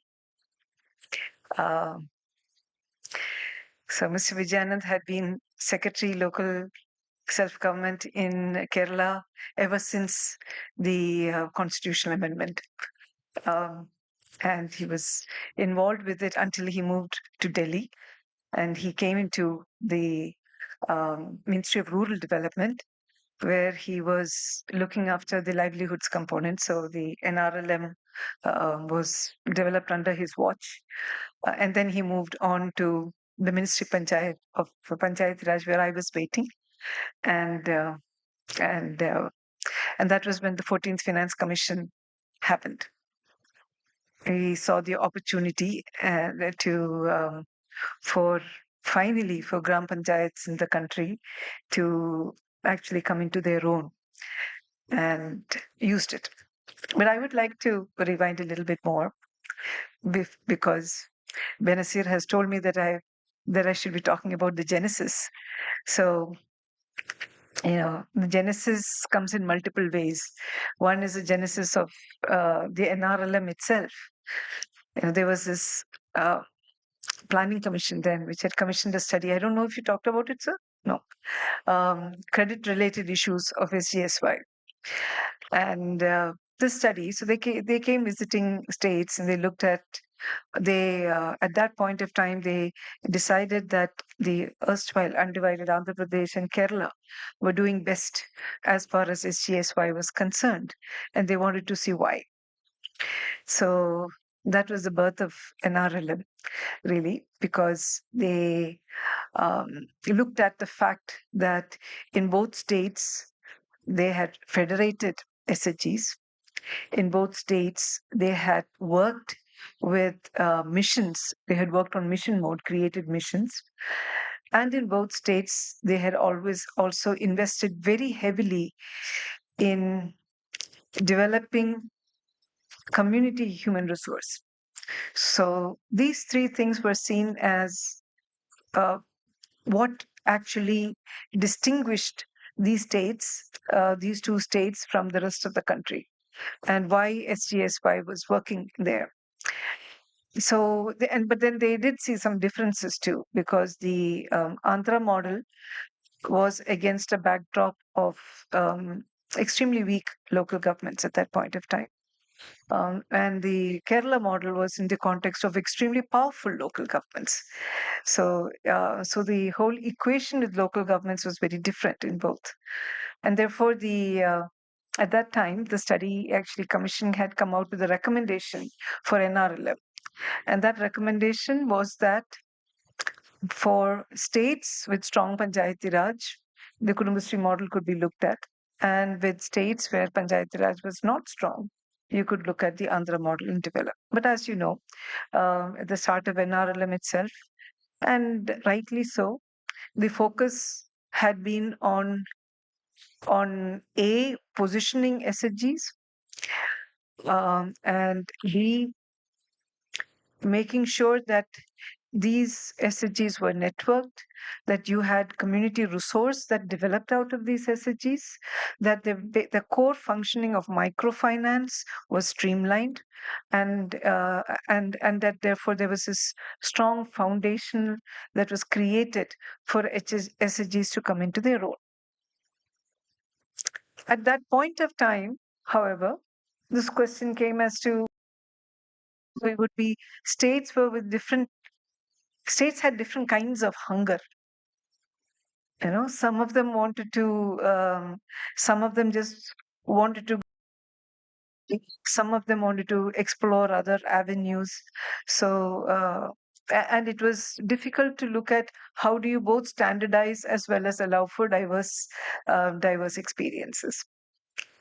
And therefore, so while you had the big NRO at the time was about the Andhra Telangana NRO that was primarily looking at helping the SHGs form and institutionalize themselves. At that point of time, NRLM itself had multiple streams. I would know because I had also in the second year of its inception, I had gone to the Chief Operating Officer in charge of social inclusion. So what NRLM was doing at that point of time, which still continues to do. So one was of course the institutionalization, the IBCB component. The second was the livelihood component, which was then focusing largely on agrarian livelihoods, but was also interested and wanted to look into the space of micro enterprises and other ancillary livelihoods outside of agriculture. And the third was looking at skills specifically. So it was the Ajivika program at that point of time, which later morphed into the DDOGKY. So, so while this was happening, there was also then this question of whether Kudumbashree could come in, Kudumbashree's experience could come in by way of becoming NRO. And at that point of time, Kudumbashree primarily was looking at saying that, our experience with supporting and developing micro enterprises and through the Kudumbashree mission and through the SHG network was actually unparalleled at that point of time in the state. So livelihoods would be an area that the NRO could work in. But we also felt that it was important that PRI-CBO. So remember the PRI-CBO convergence, the idea was mooted at a time before the Finance Commission grants and local governments, the panchayats got that kind of money. But we still went ahead and said that there is a need for the PRI-CBO convergence. And I'm going to stop here and now go into the Kudumbashree experience. So why would Kudumbashree pitch to become a national resource organization for PRI-CBO convergence when the PRIs were very weak and the CBOs were only in their formative stages? What would be the point in doing so? And I think the important thing is, and from the learning of Kudumbashree, because what is the learning of Kudumbashree? You are working obviously with very powerful panchayats, but whether the panchayats have money or not, funds and resources or not, everywhere they are a powerful entity. It doesn't, they might be disempowered administratively, but politically and in the local space, they are change makers. They are the leaders. They are the ones whom everybody kowtows to. So you do have a very strong power structure, and very often they are representative of the power structure of the local space. Uh, and then you've got this Kudumbashree, the network of women. Who are we talking about? We are talking about women who are not really very powerful even in their own households, forget in the society. And then we are talking about poor people who themselves find it extremely difficult to ask or claim or engage with any power structure. So you're talking about combining two sets of deprivations, a gender deprivation and what do you say, financial deprivation. And then you're saying that you just put them out there and they will be able to take care of themselves and manage the big honchos of the locality. So the experience of Kudumbashree was precisely that. Does it really make a difference if women come together, poor women without voice, without resources, coming together and then actually being able to have a say in the local development that is happening around them, of being change makers, of being part of that change, of actively participating in local governance. So Kudumbashree learned how to do that. And remember, we learned to do that with the most powerful of them all. Because not only were they politically powerful and they were, openly political, because the Panchayat elections in Kerala are fought on political symbols. They're very political. So you've got the biggest power structure that you can think of sitting right there. And then you've got this network of women, and we are saying we got to make them relevant. Now, if we could do it in Kerala, it can happen anywhere. It is not an easy learning. It was a journey full of mistakes. But then, there is no need for all the country to reinvent the wheel. You don't need to, you can learn from the mistakes we made and you can learn from the learnings that we had and take that forward. So, one of the learnings that we had was, okay, or rather two, is that, first of all, if you look at Kerala, Kerala has a history of social capital. One of our biggest contributions to the country had been the Saksharata campaign. So we actually gave the country an idea of how you can run campaigns and through campaigns achieve certain objectives. So the Saksharata campaign came up, and that was way before Kudumbashree. Women were not organized into networks like that. And what did we have then? We had a large set of people who were socially committed, who had knowledge, who used the fact that we had high literacy levels anyway, and brought in students, college students, and housewives and youngsters from across various spectra, brought them together and got them into a campaign. But then after that, every single campaign, every single mass program that has been done in the state has been done through Kudumbashree. So when Kudumbashree came into its own, we found that it was very convenient also. But governments and the state uses Kudumbashree as an agency because it's there, it's vast, it's spread out. So you want to do surveys, poverty surveys, you do Kudumbashree. You want to right now, today in Kerala, we are planning to do our next round of literacy campaign, and this is digital literacy. We have given ourselves a target that by November 1, which is the birth of the state, anniversary of the state birthday. So by November 1, the entire state will be digitally literate. We see it as a poverty reduction engagement, because today's world is where everybody is Aadhaar seeded, everything, MGNRE, the works, everything comes through systems, social security, pensions. We are giving all our services online. So poverty, and you would remember, Niti Aayog, when it talked about multidimensional poverty and try to assess poverty, They talked of poverty as access as well. So if there is poor access, the chances of poverty are high. Now, access itself is a very interesting thing. When you think of access, we generally think that we create the infrastructure, we make it available, and people will naturally use it. And it doesn't work that way. Because if you are disempowered, you do not use. You might have a school at your doorstep, but be unable to sit in it equally. So, access, there is passive access, which we are all good at, and there is active access, which we are not. So, the Kudumbashree program and network was also about increasing access, about finding how the women could actually occupy the spaces that were made available to them by the state.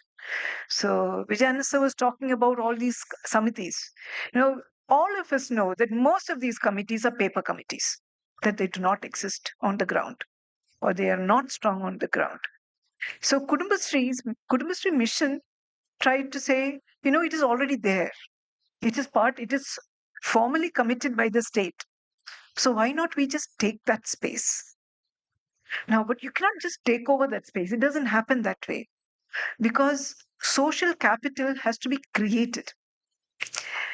So, therefore, there are two things that we really need to be looking at. One is creating the social capital, and the second is deploying it, making it happen. Because that is ultimately what the, how the Kudumbashree, how an SHG network can then engage with the state. So we need to have clarity about which would be the areas that we would like and how we would like them to engage. And so in Kudumbashree, the experience. So you want to run a VPRP, you want to get them into GPDP, you want to get this convergence and make the Anganwadi system sit down and listen to the women SHG when they're speaking. First of all, we have to enable the SHG to think bigger than microfinance. Microfinance is empowering, yes, and it was very critical because that is the cement that brings the women together and keeps them there. But it is not enough. It is not enough to make women truly empowered, because for truly empowered, they have to fight, they have to be able to break through these hierarchies and power systems, the local elite everywhere.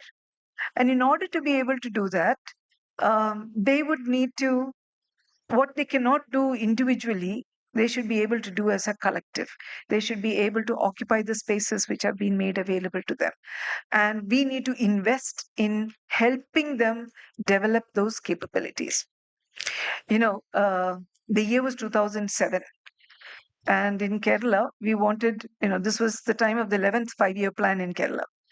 And the 11th 5-year plan was focusing on local economic development. I don't know if you recall that, sir. I do recall because we were then, Kudumbashree was then trashed by the planning board for exceeding its brief. But what we did at that point of time was we said that, local governments in Kerala at that point of time were not really involved or interested in agriculture, in development. They were just not really paying attention. So something happened. So it was just a big mishmash. And the assembly, in the assembly, there was even talk of taking that money away from the local governments because they were not delivering. So that is when Kudumbashree said, you should use the 11th 5-year plan as an opportunity. And we conducted regional workshops in which we got the Gram Panchayat presidents, the standing committees, the officers, and the women of Kudumbashree to sit together at a table and discuss development issues. Very interesting, because the impact of that was far more than we did it just you're just doing it, but the impact was very interesting. So many women came and said, madam, for the very first time they listened.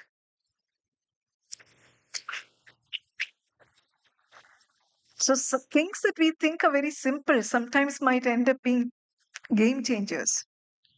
They listened. They respected the fact that I was sitting at the table with them, the fact that the mission was facilitating this, the fact that the mission was ensuring that if I had to say something, I was listened to, that they would, they would not be allowed to just, blow over me and bulldoze me. And then they started listening. And when they started listening, they realized that I had an experience which was relevant, that I could contribute to this discussion, that I brought in an understanding of problems and also an understanding of solutions that actually would work. So, that was the beginning of our exercise of capacitating women to basically develop voice in the community. How do you get women? So we realize that maybe, all these personality development, that training doesn't work. It's more about getting experiential learning. So we started devising ways and means of how it is that the women would be listened to within the Gram Sabha. We actually trained women because our women were members of the working groups of the Gram Sabhas, of the panchayats. So we trained them, and we started getting the officers also to sit down with them. And the mission, by virtue of it being a state mission, field officers will listen, they will come in. And slowly some of these field officers also realized, अरे यार, इनके हमारे साथ जोड़ने से we are actually going to improve our performance, we are going to improve the reach of our work. And so animal husbandry department, agriculture, agriculture, WCD, all of these suddenly found that there are opportunities here of using this network. And that's what we need to do. It's not just the panchayats that we need to convince. We need to convince the departments too. We need to convince them that SSA is going to work better. You bring these women in, that your nutrition interventions are going to work better, that they are going to be eyes and ears, but they're also going to be active participants and make things happen on the ground. That's strength. And the moment you start doing that, and the moment you start becoming relevant, that is when you start developing power. And that is when you are able to, you can hold your own in the way, no matter who it is and how it is, because the state has given you the framework, and you have developed the capability, and you've been given space. You know how to work that space. So that's what PRI-CBO Convergence is about. In the GPDP, we saw elements of that. It was interesting to see. So now I'm going to be talking about the Gram Panchayats too. We think of Gram Panchayats as not really capable of delivering much. I have had the opportunity in the early days of GPDP to travel across many states, listen to various things coming up. And I remember in the state of Assam, there was this panchayat that fascinated me. It had got this, it's in Nagaon. It had got an award earlier for being a senior citizen-friendly panchayat. And this award was again pre-GPDP. But then come GPDP. So when I visited the panchayat, the next thing that they were actually looking at is, here you had a panchayat, very small panchayat. They had only about 10 members or so. And they didn't have much resources with them. But with the resources they had, they said, literacy. We are 60% literate. We are going to make sure that in 1.5 years' time, they had worked it out, that we are going to become 100% literate. And I visited them at something like 7:30 at night. I was coming back from various other visits. And when I go and see them, it was just so empowering to see that it was a male Gram Panchayat president, but he called women panchayat members, and every single women member was so strong and confident because this panchayat president on his own had inspired them to just take responsibility. So these members were, they had identified their Saksharata Preraks. The members were the ones who were going behind households, convincing people to come and attend the classes. They were the ones who were giving feedback of the classes that were not working. They would listen in and get a sense and be giving feedback. And so each of these members had stories to tell about how they were being part of the change. And they were all very inspired to do that. And I'm saying it's not about the money. It doesn't matter. Do not think of your panchayats as disempowered. Think of them as social capital. And think of the fact that these women are also social capital. And you bring these two different capabilities of social capital together, you can work wonders.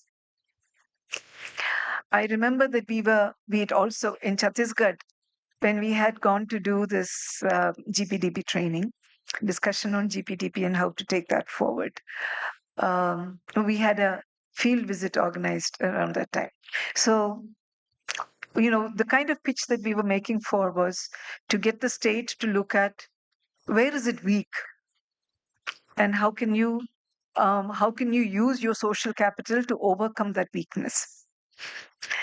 So Chhattisgarh in those days had the unhappy reputation of having some of the greatest malnutrition in the country. But the state had already taken interventions to address this malnutrition. And how was that? And what did we get to see? So we go to a Gram Panchayat, and so again, the Panchayat and the SHG network has no command or control over the resources that are coming in for nutrition and management. But what they did have power over was about monitoring and feedback. So it was interesting to see, the panchayats talking about what was coming whenever there was a breakdown in supply, how they intervened and brought attention to the officers concerned and address that. Then the women of the SHG network come in and they talk about, the various kinds of rice that they are getting. What rice they are getting, the quality of it, what they need, the demands that. So there was this big negotiation happening in that local space, and the department could not but respond. And this happen anywhere and should happen anywhere and everywhere. There are so many services which are available to people, and I'm mentioning about access. Just because they are available will not mean that they will be availed of. In order to avail them, you need that social capital to be strong out there and to make sure that it comes to them. And this is an opportunity. The PRI-CBO Convergence is about an opportunity of making that happen.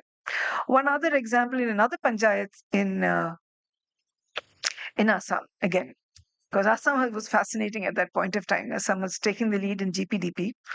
So this was a panchayat where, they were talking about how, because of the resource crunch in the schools, there were no teachers. And without teachers, they were very worried about the future of their children. Because what happens if, 10 months down the line, a teacher comes, the child has lost that time, and that is precious time, and it cannot be made up for, compensated. So then they were all coming together. They were identifying. So the community came together and identified amongst themselves youngsters who were free, but who had some level of education. And they got them to discuss the curriculum, and they actually organized and set up teachers so they put up this semi-formal system of learning. The youngsters were not trained, but this is better than not having anybody at all. They actually worked out a system by which the young children could be trained and taken through their lessons in class. So we find that ultimately on the ground, many people want to find solution. The local government also wants to find solution. The local government wants to deliver. It will want to take credit for that delivery. And that is yet another secret that Kudumbashree found, which was that the CBO and the Panchayat can work together, but the credit should always go to the Panchayat, no matter what.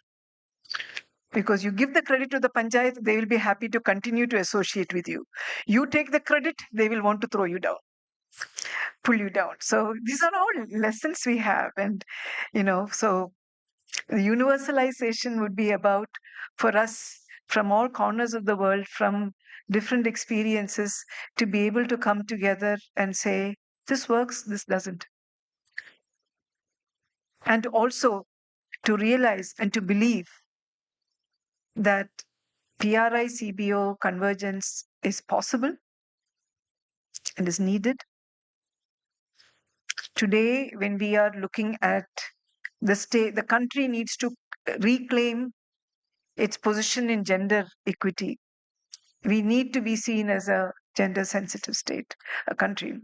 We need to ensure that that the poorest of the poor amongst us are also part of the discourse, of the national discourse.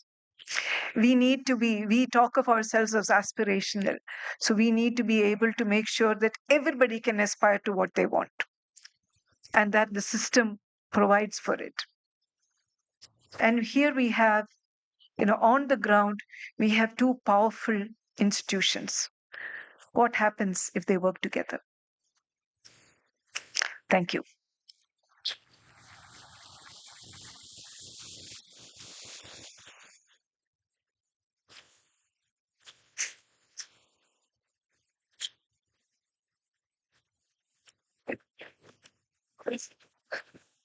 Thank you, ma'am, for sharing your experiences from multiple states and touching upon the power of the SHG collectives and how the collectives have come forward and worked with the Gram Panchayats. I thank you so much for this session. Since we are running short of time, we will have the presentation on universal rollout and the experiences from the pilot states tomorrow. So right now we will break for lunch, but before we break for lunch, I would like to brief about the field visit that we will be having in the second half today. So we have arranged field visits to 6 gram panchayats which are nearby, and we will be interacting with 6 community development societies also, which is the highest level of SHG federations in Kerala. So we need to note down few things that we must focus during the field visit. One is that we'll have to observe the functioning of bud school, Anganwadis, and Anganwadi monitoring and support committees. You will get to know a little bit more about this during the field visit, but a little bit focus must be placed on understanding these concepts better. Observe the infrastructure or facilities available to these provided by the gram panchayats, how the SHG network are playing an important role in ensuring that these services are being, reaching the rightful beneficiaries. The staff and beneficiaries, the staff of the panchayat, the staff of the institutions and beneficiaries of these programs to understand the impact of the program. Observe the role of line departments, panchayat and Kudumbashree network in ensuring the impact of a particular program. So that is the major focus that we have to place, how convergence can bring together, a successful initiative. So we will be meeting with beneficiaries of few of these programs that I had mentioned.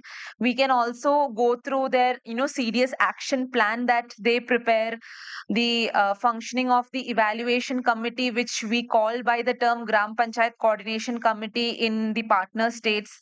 There is the program of Destitute Free Kerala that is being implemented in Kerala, so you can understand a little bit more about that.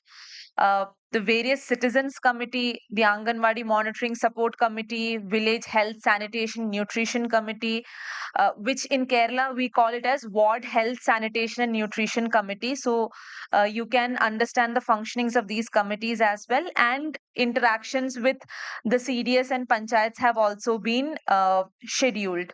So tomorrow we'll have a plenary section where we will be sharing the experiences of all the 6 groups.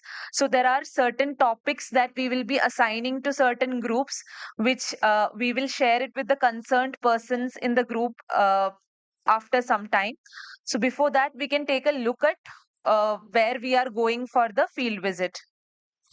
So group number 1 will have representatives from MORD, sorry, it is MOPR, Shlokarth ji, and from NIRD, Dr. Pratyushna Patnaik, and Arunachal and Tripura team will be joining them, and we'll be going to Venganur Panchayat.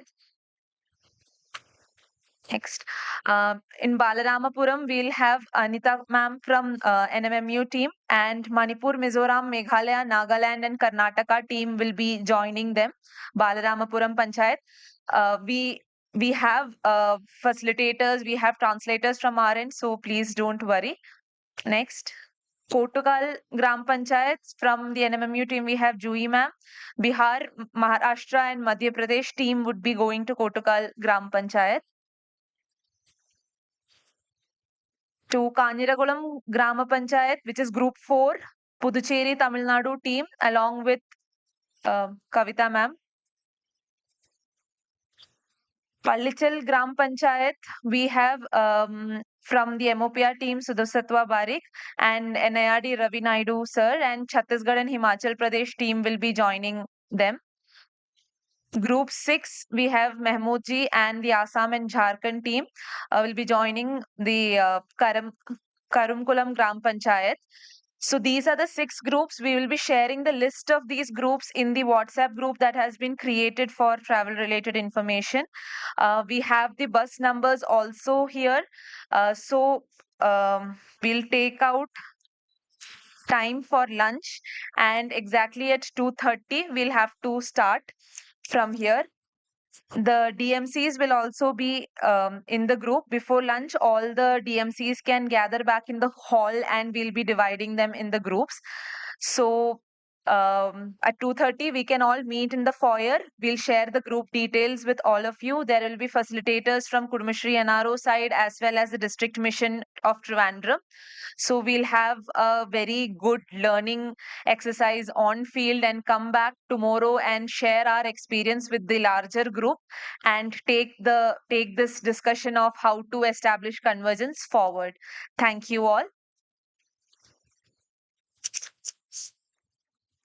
Thank you, Sharda ma'am and SMJ Anand sir. We may now proceed for lunch.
Capture the QR code and fill up the details. Thank you so much. We may proceed for lunch.